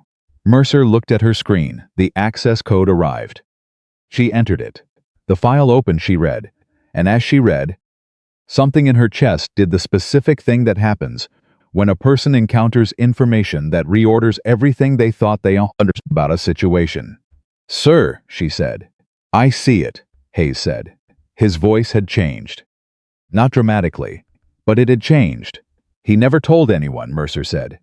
No, Hayes said. He didn't. The 2014 operation. The extraction, that was him too. Yes, sir. The 2014 report. She stopped. She read 2 more paragraphs. Sir, the 2014 report is the reason.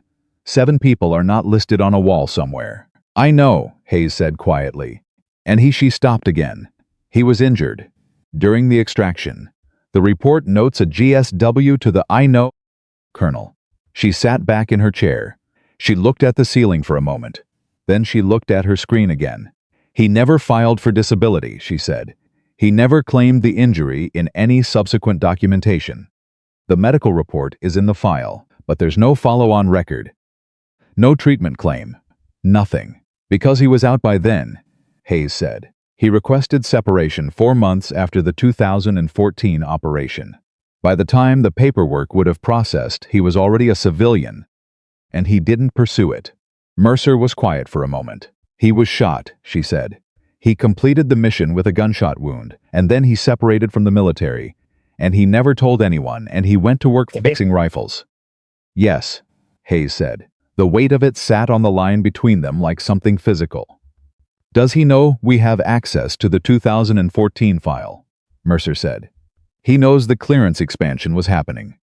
He may have calculated what that would surface. A pause. He may have expected this conversation. Should I? Mercer started. How do you want to handle this? Hayes was quiet for a long moment. I'm going to come to the facility, he said. Thursday. I need to talk to him. Should I brief him that you're coming? No, Hayes said. I'll know. I'll handle it myself. He disconnected. Mercer sat alone in her office with the file open on her screen. She read the 2014 report one more time. All of it. She read the clinical language about wound location and blood loss and the estimated distance covered on foot after the injury.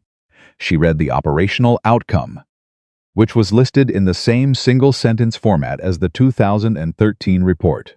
1 sentence. For 7 lives. For a man who walked or something close to walking. The report's language was careful, and she understood why 2 miles in the dark with a bullet in him to reach an extraction point. Because the alternative was leaving 7 people behind. 1 sentence. She closed the file. She sat for a long time. Outside her office, Fort Ravenhill continued its ordinary day. Somewhere across the facility, she knew, Ethan Walker was in the instruction room with 12 candidates, moving between stations, reading bodies and habits and compensations with the quiet attention of a man who had decided to spend his particular form of extraordinary on people who didn't know yet what they were capable of. She thought about the emblem, the black shield, the silver eagle, the number 17. She thought about what 17 meant in context. Not a unit designation, not a date. The number that appeared at the bottom of the 2013 report. The confirmed count of personnel recovered due to Guardian 1's action. And now she understood because the 2014 report had its own number. Smaller, at the bottom, in the same place, that 17 was not the full accounting. The full accounting was 24. 24 people. Who were alive because a man in a plain gray jacket packed lunches and drove his daughter to school and ate sandwiches from a paper bag and had never, not once, told a single person outside the classification system what it had cost him to do what he did. She picked up her phone, she put it back down. She picked it up again. She called her own aide. "Clear Thursday afternoon," she said. "All of it." "Yes." "Ma'am?" "Reason?" "General Hayes is coming," she said, "and I think it's going to be a significant visit. Wednesday night." Ethan sat at the kitchen table, after Emma was asleep and graded. In his own informal way, the first 2 weeks of the program. Not formal assessments, those were Cole's domain. And Cole was meticulous about them, in a way that Ethan found both impressive and slightly excessive. Just his own notes, his own read on where each candidate was and where the gap was between that and where they needed to be. Kowalski had made more progress in 12 days than most shooters made in 6 months. The breath hold correction had worked exactly as predicted. And with the compensation eliminated, his natural aptitude was surfacing in ways that were genuinely remarkable. Ethan told Cole that Kowalski had the makings of a primary instructor, which was a higher ceiling than the program was originally designed to develop toward. Cole had looked at his notes and said, "He came in ready to hate this. The ones who come in ready to hate it are usually the ones who care the most," Ethan said. "The resistance is the caring. Pointed in the wrong direction. Turn the direction. The caring becomes the work." Cole wrote that down, word for word. Ethan noticed and didn't say anything about it. But something about the sight of Cole writing it down, genuinely and without self-consciousness, made him think that the young lieutenant was going to be a good instructor someday. Better, possibly, than Ethan himself. Because Cole had the communicative instinct that Ethan had always had to work to access, the thing that made people feel heard rather than simply assessed. He finished his notes at 10:45. He put the notebook down. He looked at the kitchen. He looked at the refrigerator. There was milk in it now. He'd remembered 3 times in a row, which Emma had commented on as a statistical anomaly. He thought about the 2014 file. He'd known the clearance expansion would surface it. He'd known it the moment Hayes authorized the expansion, had done the mental calculation in the facility parking lot the same afternoon, standing beside his car, working through what would be accessible and when and to whom. He'd made a decision, standing there, that he wasn't going to do anything about it. That if Hayes found the file, Hayes would handle it the way Hayes handled things directly. With honesty. With the particular gravity of a man who understood that some information required a personal conversation rather than a memo. He'd expected Thursday. That was his calculation. Wednesday night he had expected Thursday. He wasn't afraid of it. He wasn't dreading it. He was simply aware of it. The way you're aware of a weather system moving toward you, you can see it on the horizon. You know it's coming, and the knowing is different from the arriving. And both of those things are different from whatever comes after. He got up. He checked Emma's door, the particular habit that had started when she was an infant and had never entirely stopped. The need to verify, the quiet confirmation that the most important thing was still there and still okay. She was asleep. One arm around the stuffed dog, he stood in the doorway. He thought about the 2014 operation. He thought about the specific night of it, the cold, the weight of the rifle, the way pain becomes abstract when you need it to be, the extraordinary human capacity to continue doing necessary things past the point where the body is making a comprehensive argument against continuing. He thought about the 7 people. He didn't know their names. He'd never known their names. That was the architecture of the kind of work Guardian 1 did, structured specifically so that the lines between operations were clean. So that knowledge didn't transfer in directions it wasn't supposed to transfer. He knew the number. He knew the outcome. He knew what the mission report said in its one careful sentence. He didn't know their names. But he thought about them sometimes. In the way you think about strangers whose paths have sought yours in ways they don't know about. He thought about whether they were still in, whether they'd gotten out, whether they had families. Children, careers, arguments about grocery lists. Whether any of them had, in some ordinary moment of their ordinary lives, felt the particular animal-level gratitude of a person who almost didn't get to have that ordinary moment. He hoped they had. He hoped the ordinariness reached them. He stood in Emma's doorway for a long time. Then he went to bed, and in the morning, he got up and made lunches and drove Emma to school and arrived at Fort Ravenhills at 640 and nodded to Dominguez at the gate and walked to the instruction room and arranged the equipment tables. And at 700, 12 candidates walked in, and the work continued. Thursday, 1,340 hours. The afternoon session was running a diagnostic exercise candidates, working through equipment malfunctions under time pressure. A practical test of whether the first 2 weeks of instruction had actually changed anything at the operational level. Ethan was moving between stations, watching, occasionally making a quiet correction when he heard the door. He didn't turn around immediately. He finished the correction he was making Reyes, struggling slightly with a bolt carrier that had been deliberately modified to create an unusual stoppage, and then he turned. Hayes was in the doorway, in civilian clothes, which was unusual. Dark jacket, no insignia, no aid. Just the man himself, standing in the doorway of the instruction room watching the diagnostic exercise, with an expression that Ethan had not seen on his face before. The candidates who noticed him didn't know who he was. No stars on the collar. No uniform. He was just an older man in a dark jacket. Watching. Ethan walked to the door, he said quietly.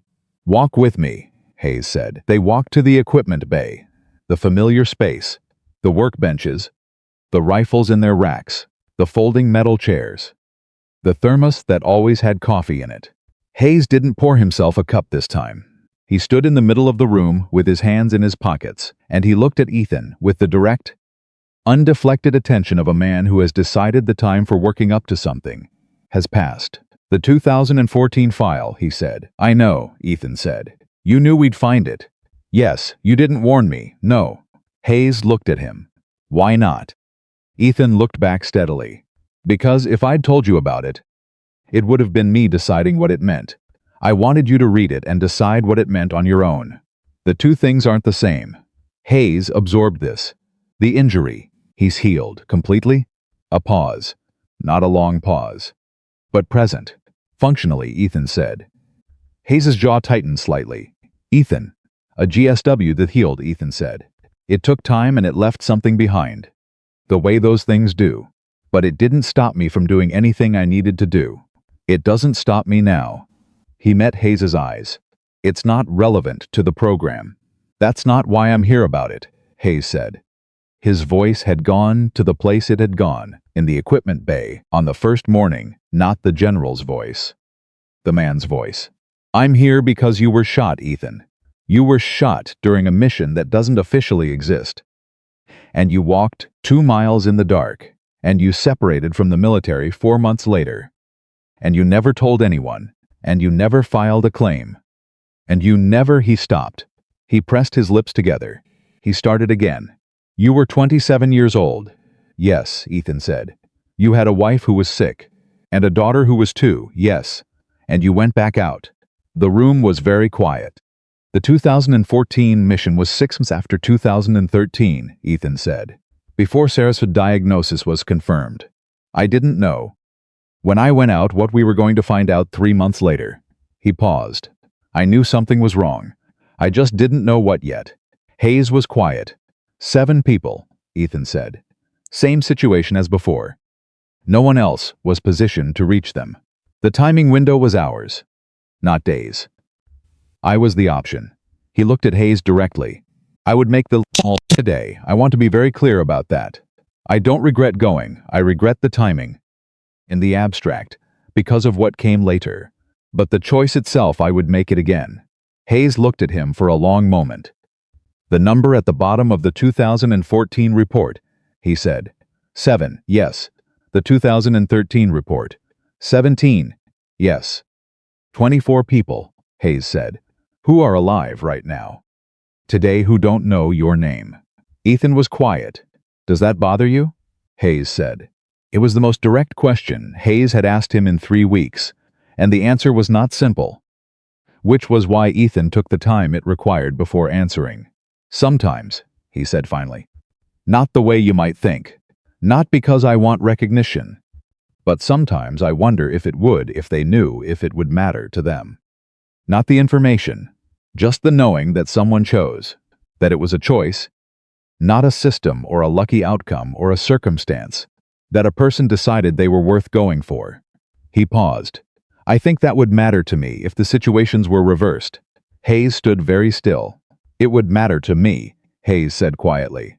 And the certainty in it was the kind that comes from a man who has, in his own career, survived things that required someone else to make a choice.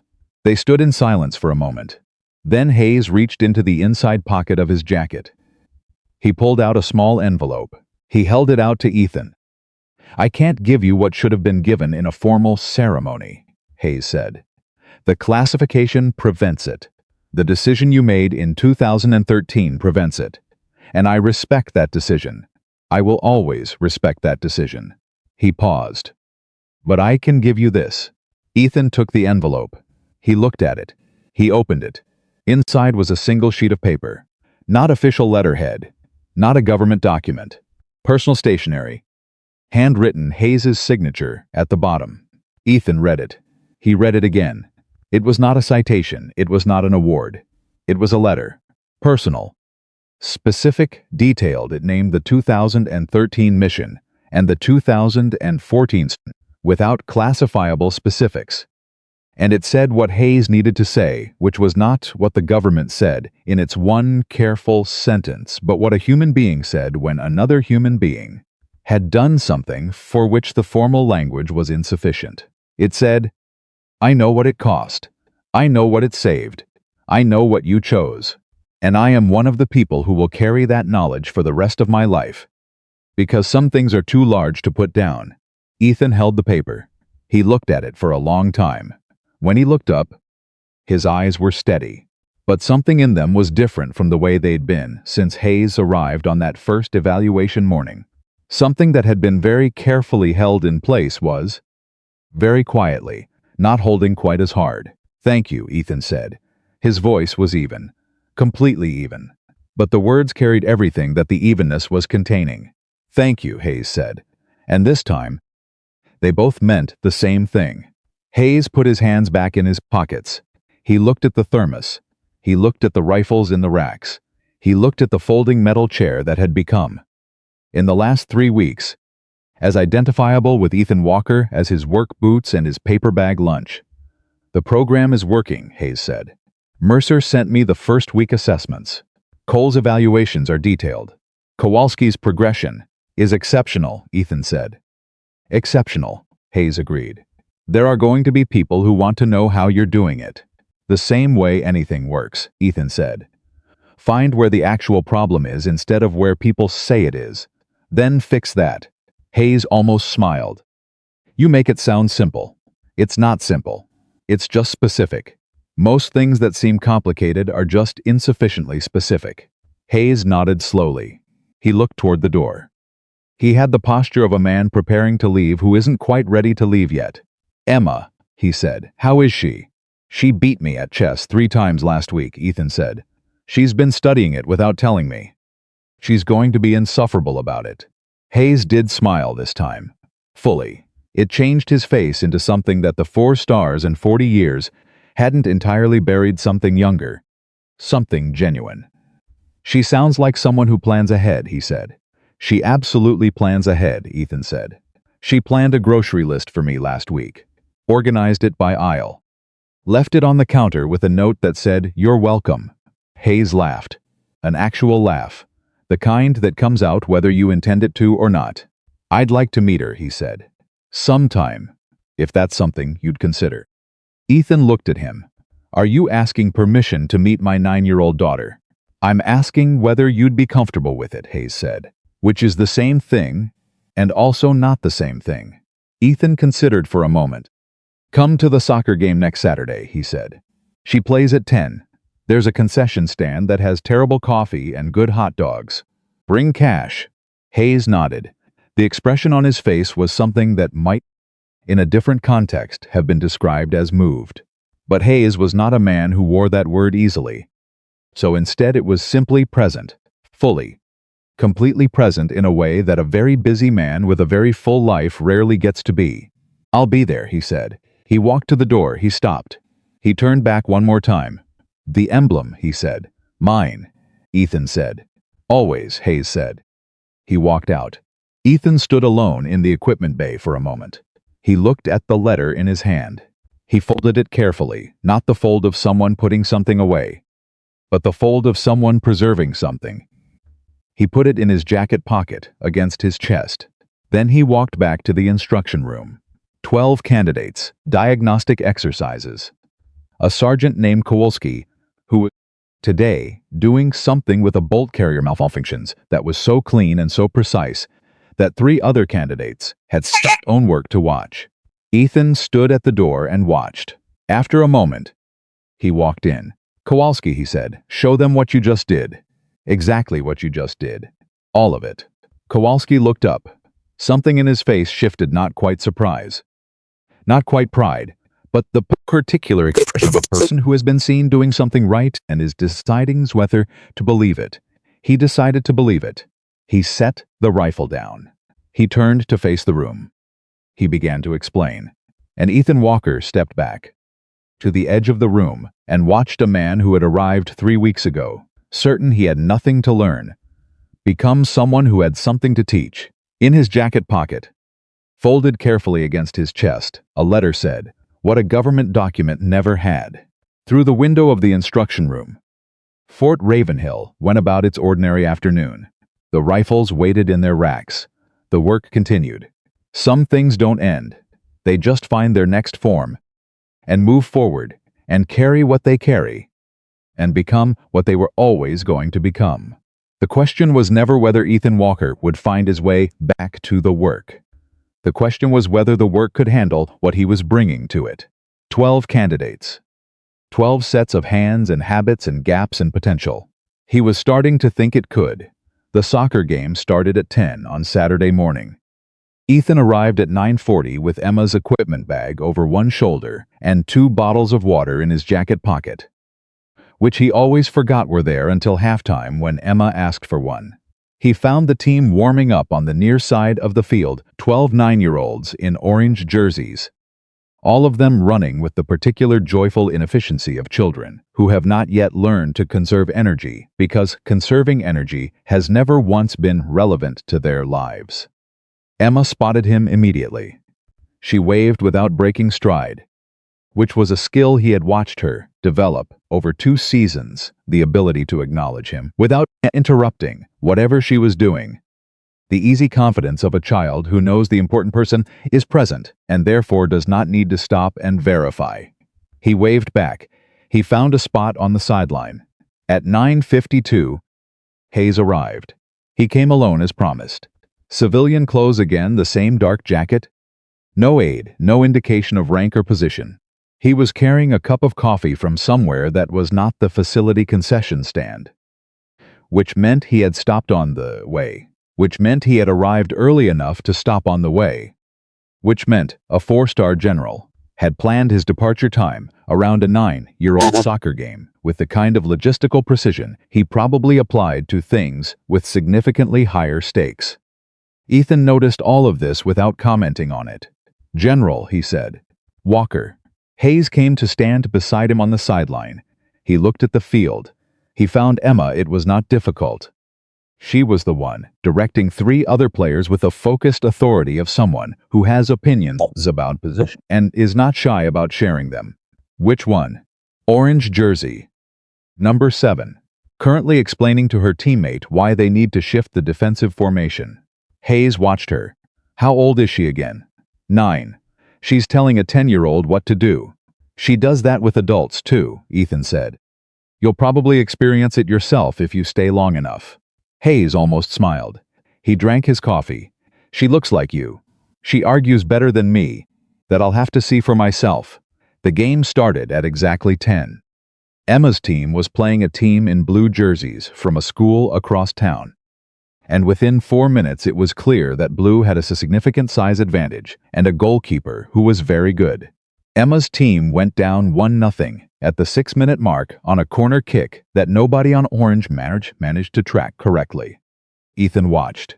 He watched Emma, specifically not with the anxious focus of a parent who needs their child to succeed, but with the same quality of attention he brought to everything that mattered to him. He was reading her the way he read candidates on the range, where her tension was, where her thinking was, where the gap was between what she was trying to do and what she was actually doing. At the 12-minute mark, Emma made a decision. She pulled her 2 center midfielders together during a stoppage. Ethan couldn't hear what she said, but he could see the gestures, quick, precise, specific.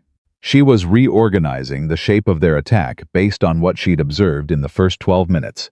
She was, at 9 years old, making real-time tactical adjustments based on observed data. Hayes watched this, he said nothing. The next 5 minutes, Orange played differently. Not perfectly, they were still 9-year-olds. And the adjustments were imperfect and inconsistently applied. But the shape was better. The Blue goalkeeper made 2 saves that were harder than the first 12 minutes had required. At the 19-minute mark, Emma received a pass at the top of the box. She was not the biggest player on the field. She was not the fastest. But she had positioned herself in the one gap that Blue's defense had not adequately covered, because she had identified that gap 4 minutes earlier and had spent those 4 minutes making sure she was in the right place when the moment arrived. She shot. It went in off the post. Tied. 1-1. Her teammates mobbed her. She accepted this with slightly more composure than a 9-year-old might be expected to manage, and broke into a grin that was entirely 9 years old and not composed at all. Ethan exhaled slowly. Beside him, Hayes said quietly, "She identified that gap before the play developed. Yes, she positioned herself to receive in the right place before the pass was even made. Yes." A pause. "She's going to be something," Hayes said. "She already is something," Ethan said. "She's just going to be more of it." They stood in silence for a moment. The game continued. Then Hayes said, "I told the Joint Command Review Board about you yesterday." Ethan went very still. Not physically, he didn't move. Didn't change his posture, didn't make any visible adjustment. But Hayes had been around enough people who were trained to control their external responses to know that the stillness itself was a response. "What did you tell them?" Ethan said. "Everything relevant. The program, the candidate results, the methodology, and the context of who you are, not the classified material, the relevant parts." Hayes paused. "The board wants to expand the program. 3 additional facilities. 18 months. That's a significant expansion," Ethan said. "Yes, and you told them I'm the one running it. I told them you're the one who designed it." Which is true. The first 2 weeks produced candidate outcomes that exceeded the program projections by 31%. That number is going to move people who care about numbers. Ethan watched Emma. She was back in position, talking to the teammate she'd pulled aside earlier. Coaching. Mid-game. Still coaching. 3 facilities, he said. Not simultaneously. Phased. The first would be running in parallel with Fort Ravenhill. The second 6-month after that. The third at the 12-month mark. Hayes looked at him directly. "You would maintain the Fort Ravenhill program.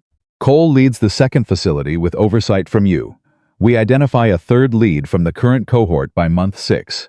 Kowalski," Ethan said immediately. "That was Mercer's call too," Hayes said. "He's the obvious choice. He came in resistant and became the hardest worker in the room. That's the profile you want in someone who's going to run a program, someone who knows what it cost them, so they don't underestimate what it's going to cost the people they're teaching." Hayes nodded. He was quiet for a moment. "There's one more component." Ethan waited. "The board wants a formal training doctrine document. Written. The methodology codified so it can be taught to instructors across facilities. Not just modeled by watching you work." He paused. "Which means someone has to watch you work and write down what they see." "Cole," Ethan said. "Cole," Hayes agreed. "He's been taking notes since week 1. I've seen 3 pages of them.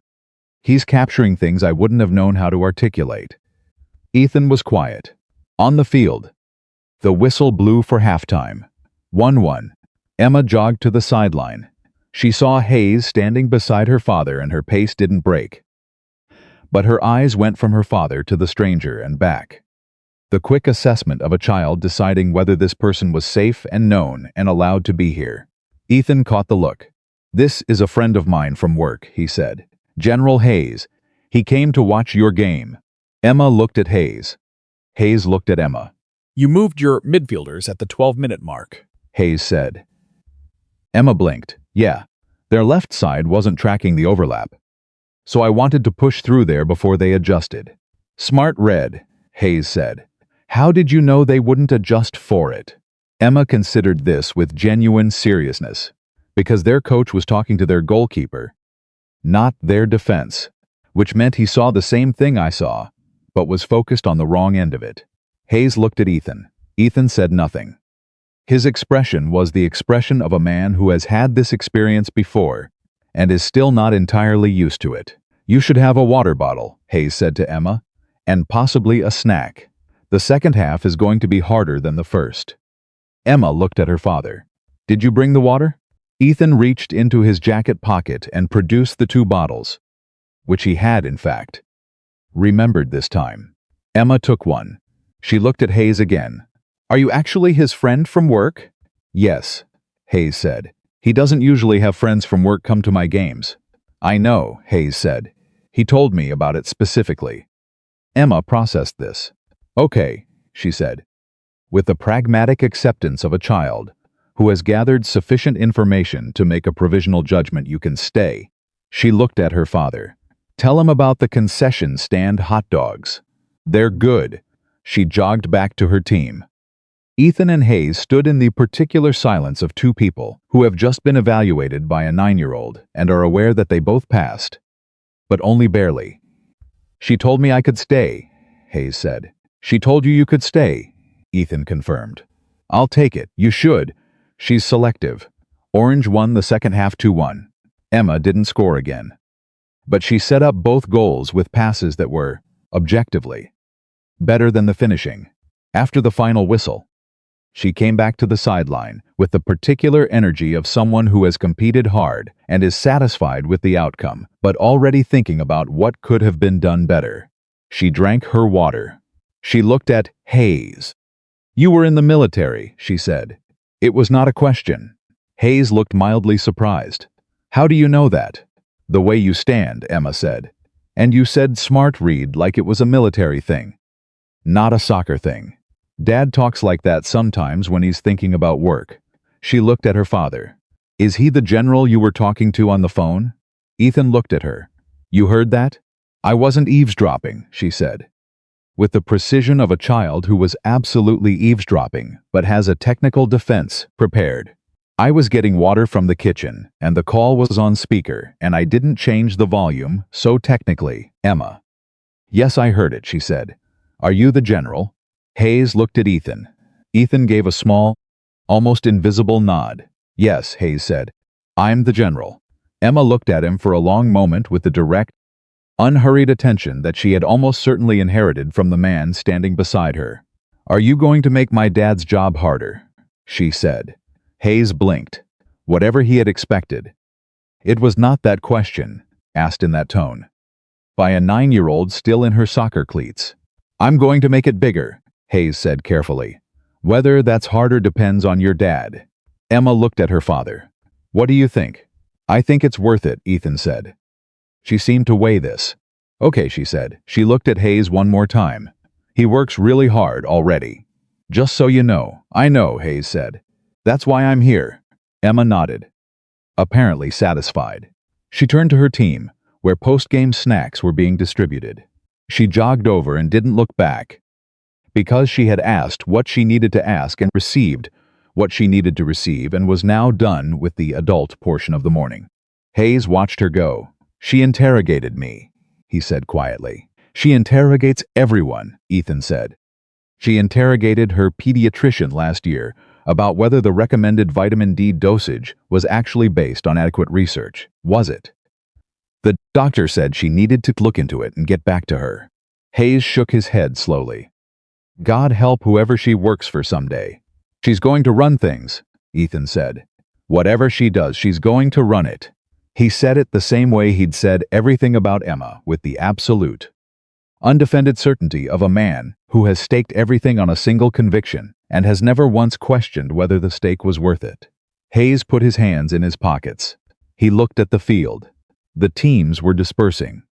Parents were collecting children and equipment bags and the ordinary debris of a Saturday morning.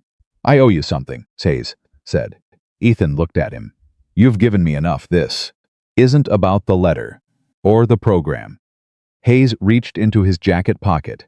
He pulled out a small folded piece of paper and held it out. I found something in the 2013 file that wasn't in the material I originally reviewed.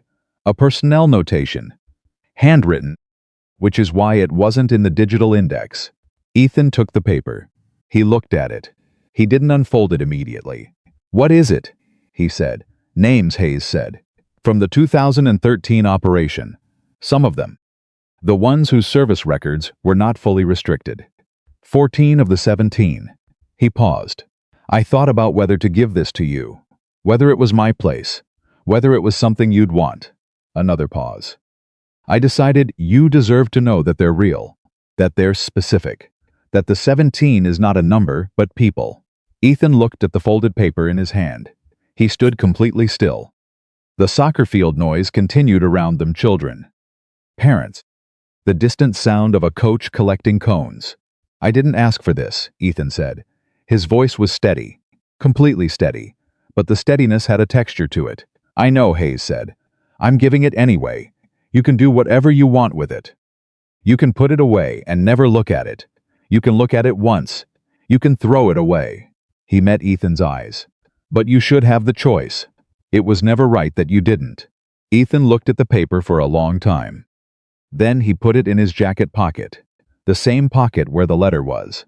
Both of them. Against his chest. Thank you, he said. It was the third time he had said those two words to Hayes. And each time they had meant something different, and this time they carried the most weight of the three. One of them, Hayes said quietly, is a doctor now. Pediatric oncology. In Ohio. He stopped. I thought you should know that one specifically. Ethan closed his eyes for exactly 3 seconds. Then he opened them. He looked at the field. He looked at Emma, who was laughing at something a teammate had said. Her head thrown back, entirely unguarded and entirely alive. A pediatric oncologist, he said. Yes. How many kids has he helped? I don't know, Hayes said. But I know it's not zero. The math of it, the forward-reaching, compounding, uncountable math of one life saved, and what that life then does, and what the people that life touches then do, was too large to hold directly. So Ethan didn't try to hold it directly. He just let it be present. The way large things sometimes have to simply be present without being fully comprehended. Okay, he said. It was the word he used when something was settled, when a calculation was complete, when the scope picture was clear and the conditions were understood, and everything that could be known was known, and the remaining thing was to act. Okay, Hayes said back, and it meant the same thing. The program completed its first cohort 7 weeks later. 12 candidates. 12 completions. Not all at the same level, that was never the point. And Ethan had said so from the first day. The point was that every candidate left the room knowing something they hadn't known before, and that the knowing was real enough to make a difference in conditions that were not classroom conditions. Reyes graduated at the top of the technical assessment, not because he was the most naturally talented Kowalski was, by raw aptitude, but because he had applied himself with the particular focused hunger of someone who understands that they came close to the edge of their own limitations and want to make absolutely certain they never get that close again without more tools in their hands.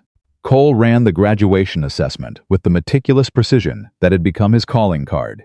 He had developed, over the 7 weeks, a style that was identifiably his own but clearly influenced by Ethan's approach: direct, specific, individualized, never punishing a gap but always naming it clearly enough that the person on the receiving end knew exactly what they were carrying and exactly what it would take to put it down. After the assessment, Cole found Ethan in the equipment bay, the same place everything important seemed to happen. "I need to tell you something," Cole said. "Tell me," Ethan said. "I've been offered the lead position for the second facility. Official offer came through this morning." "I know," Ethan said. "I recommended you." Cole looked at him. "I know you did. That's actually what I need to tell you about." He paused. "I almost didn't take it. Not because of the challenge. Because of..." He stopped. He seemed to be working out how to say something that didn't have a clean form yet. "Because I've been watching you for 7 weeks. And I've been learning things that I don't think I could have learned anywhere else. From anyone else. And taking the second facility means I stop being in the room where I'm learning them." Ethan put down what he was holding. He turned to face Cole directly. "How many candidates in the second facility cohort?" 16, Cole said. "And if you teach each of them one thing you learned in this room, that's 16 people who have that thing. And when they teach, it's more, and it compounds." He paused. "The room isn't where the learning ends, Cole. It's where it begins. The learning continues in the room you're going to build." Cole looked at him. "What if I don't do it as well as you do?" "You won't," Ethan said simply. "Not at first. You'll do it as well as Cole does, which is different, and that difference is not a deficit. It's your version. The candidates who learn from you will learn things I couldn't teach them, because they're things only you can give them." Cole was quiet. "Take the position," Ethan said. "I already said yes," Cole said. "I said yes this morning. 10 minutes after I got the offer. I just needed to tell you why it was hard." Ethan looked at him, and the look was the look he gave to things he respected, uncomplicated. Direct, completely without performance. "Good," he said. Cole nodded. He turned to go. At the door, he stopped. The same door, the same pause. The habit was established now, and both of them knew it. "The candidates," Cole said. "The ones from this cohort. They're going to talk about this program for the rest of their careers. About what happened here. They'll remember the work," Ethan said. "That's what I want them to remember." "They'll remember you," Cole said. "I'm telling you that because I think you should know it. And I think you're the kind of person who won't know it unless someone tells you directly." Ethan was quiet. "I'll see you at the second facility review," Ethan said. "You'll see me," Cole said. He left. Ethan stood alone in the equipment bay for the last time, as the lead instructor of the first cohort. Tomorrow the room would begin preparations for the second. New candidates. New gaps. New specific versions of the universal human challenge of learning to do a hard thing better than you currently do it. He sat down in the folding metal chair. He put his elbows on his knees. He thought about the paper in his jacket pocket. The names. He hadn't read it yet. He'd carried it for 7 weeks against his chest, and he hadn't read it. He'd know when it was time. He reached into his other pocket and touched the emblem. The small black shield. Warm from his body heat, the silver eagle. The number 17. He held it in his palm. He thought about Kowalski, who had arrived certain he had nothing to learn and was leaving to teach others. He thought about Reyes, who had stood at 1,200 meters with his legs shaking and had taken the breath and trusted the data and let it go clean. He thought about Tran, who had needed permission to trust himself and had found it in a room that nobody outside the facility would ever know about. He thought about Emma, who was at school right now, probably arguing with a teacher about something she'd read ahead of curriculum and found insufficiently rigorous. He thought about the pediatric oncologist in Ohio. He thought about the math, the compounding, forward-reaching, uncountable math of lives that touch other lives, that touch other lives. The arithmetic of consequence that starts with one decision on a ridgeline in the dark and ends, if it ends at all, somewhere so far downstream that no single person can see it from their position in the river. He closed his hand around the emblem. He sat in the quiet. Then his phone buzzed. A text from Emma. She was in school, which meant she was not supposed to be texting, which meant she had decided that whatever she was texting about was worth the risk of the teacher seeing it, which meant it was something she had determined could not wait until 3:30. The text said, "Did you eat lunch? You always forget when you have a big day." He read it twice. He typed back, "Yes," which was a lie, but a lie he was going to fix immediately. She responded with a single emoji, a thumbs up. Then immediately after, "I know you're lying. There's a granola bar in the outside pocket of your work bag. I put it there this morning." He sat with the phone in his hand. His 9-year-old daughter had packed him a granola bar and put it in his bag before school because she knew he would forget to eat, and she had planned ahead. The way she planned everything, with the quiet and specific care of someone who loves a person thoroughly enough to think about their needs before they arrive. He reached into the outer pocket of his work bag.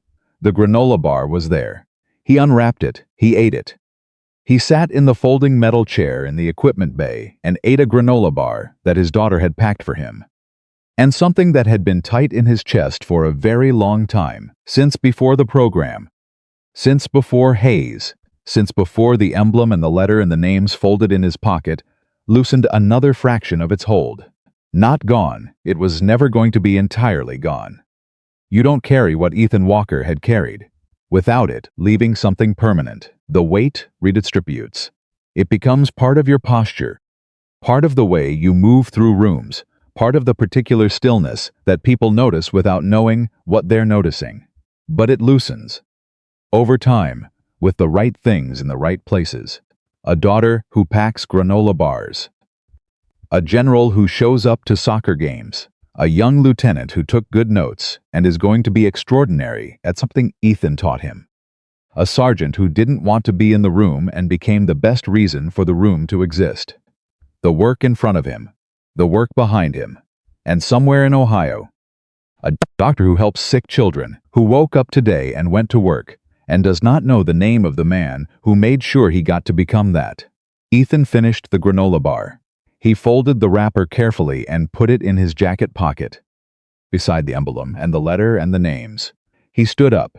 He looked at the rifles in their racks. Ready, maintained, waiting. He looked at the door. Through it, the facility was moving into its afternoon candidates, finishing their day. Instructors log in their assessments, the ordinary machinery of a place where the work of making people capable never really stops. He thought about what Cole had said. They'll remember you. He thought about what Emma had said 3 weeks ago in the car on the way to the library. The things that scare you are usually the things that matter. He thought about what Hayes had said. The very first morning in this same bay, over a shared thermos, in the particular quiet of two people deciding how honest to be with each other. It matters. It always mattered. We just weren't allowed to say so. He picked up his bag. He turned off the light. He walked out of the equipment bay. At the main gate, Dominguez said, "Good morning," even though it was afternoon, which was the kind of consistent inaccuracy that Ethan had come to find more reassuring than any correct greeting. Some things stay exactly as they are, and the staying is its own form of reliability. He drove to Emma's school. He was 18 minutes early, which was unusual, and he parked and sat in the car and watched the school's front entrance and thought about nothing in particular, which was its own form of luxury, the ability to be present without needing to process anything, to simply occupy a moment without demanding that the moment produce something useful. At 3:28, the doors opened. Emma came out at a dead run, which she always did, because she had been sitting in a classroom since 8-0, and the difference between inside and outside was always worth running for. She saw his car. She changed direction toward it. Still running. She pulled open the back door and threw her backpack in and climbed into the front seat, which she was exactly large enough to do legally, and which she did every day with the satisfaction of exercising a recently acquired right. She buckled her seatbelt. She looked at him. "You're early," she said. "I finished early. How'd it go?" "The big day?" He looked at her. He thought about Reyes at 1,200 meters. He thought about Cole's notebook. He thought about Kowalski, who had come in ready to learn nothing and left qualified to teach everything. He thought about the granola bar in his pocket, and the names he hadn't read yet, and the emblem that was always warm from his body heat. "Good," he said. "It went good." Bug. She looked at him with her mother's eyes in his face. She seemed to run her own assessment quick. Complete. The read she had been doing since she was old enough to understand that her father sometimes needed checking on. She nodded. Apparently he passed. Library? She said. I thought we'd try something different today, he said. I thought we'd just go home. She looked at him. And do what? Nothing, he said. Nothing in particular. Dinner. Maybe a game. Maybe just home. Emma considered this proposal with the seriousness it apparently deserved. Then she said, We could play chess, but I'm going to win. You've won the last 3 times. 4 times, she said. You forgot Wednesday. Wednesday was close. It wasn't that close, she said. But she was smiling. He put the car in drive. He pulled out of the parking lot. He drove toward home, through the ordinary late afternoon traffic. Streetlights, the familiar sequence of turns that he could navigate without thinking, which was exactly the kind of route that allows you to think about other things. He thought about 24 people. He thought about forward-reaching math. He thought about a pediatric oncologist in Ohio who went to work today and helped a child who was sick and maybe scared, and whose parents were terrified. And who did this because he was alive to do it. And he was alive to do it because of a decision made on a ridgeline in the dark 12 years ago by a 26-year-old who never asked to be remembered. He thought about the folded paper in his pocket. He thought, tonight. He would read it tonight, after Emma was asleep. He was ready. He drove home. He made dinner, not pasta. It was Monday and pasta was Tuesday.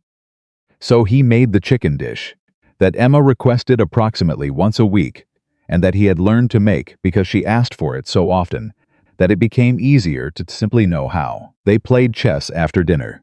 Emma won. It wasn't close. At 8:45, he told her it was time for bed. She negotiated for 15 more minutes, which she always did, and he gave her 10, which he always did. And the gap between what she asked for and what she received was so consistent that they both understood it was not negotiation but ritual. At 9:05 she was in bed. At 9:12 she was asleep. He stood in her doorway. He looked at his daughter. He reached into his jacket pocket and took out the folded paper. He unfolded it. He looked at it. 14 names. He read them.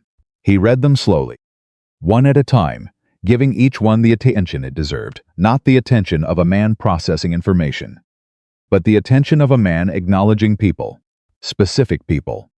Particular people who had families and careers and arguments about grocery lists and soccer games and ordinary Mondays that they got to have 'cause someone they would never meet had made a choice in the dark.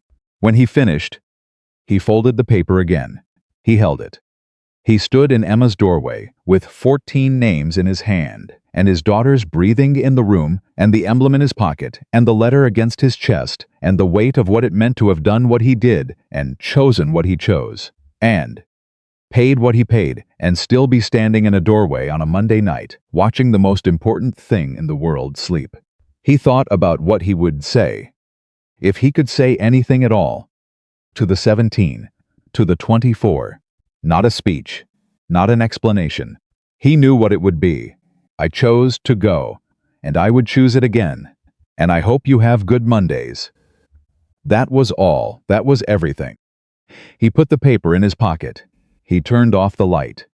He walked to the kitchen table and sat down and opened his notebook and began the draft of the training doctrine document that Cole would eventually carry to the second facility and then to the third, and then, in some form that neither of them could currently predict, to places and people that had not yet been imagined. He wrote until midnight. He wrote clearly, specifically, without ornamentation, the way he did everything that mattered. He wrote about what he had learned, which was also what he had always known, which was also the thing that took 40 years of living and 12 years of deliberate ordinariness to understand well enough to give to someone else, that the external work is always a reflection of the internal condition. That precision is not a technical achievement, but a personal one. That the candidates who struggle are not less capable, they are carrying more. And the job of instruction is not to remove what they carry, but to help them carry it, without it costing them the shot.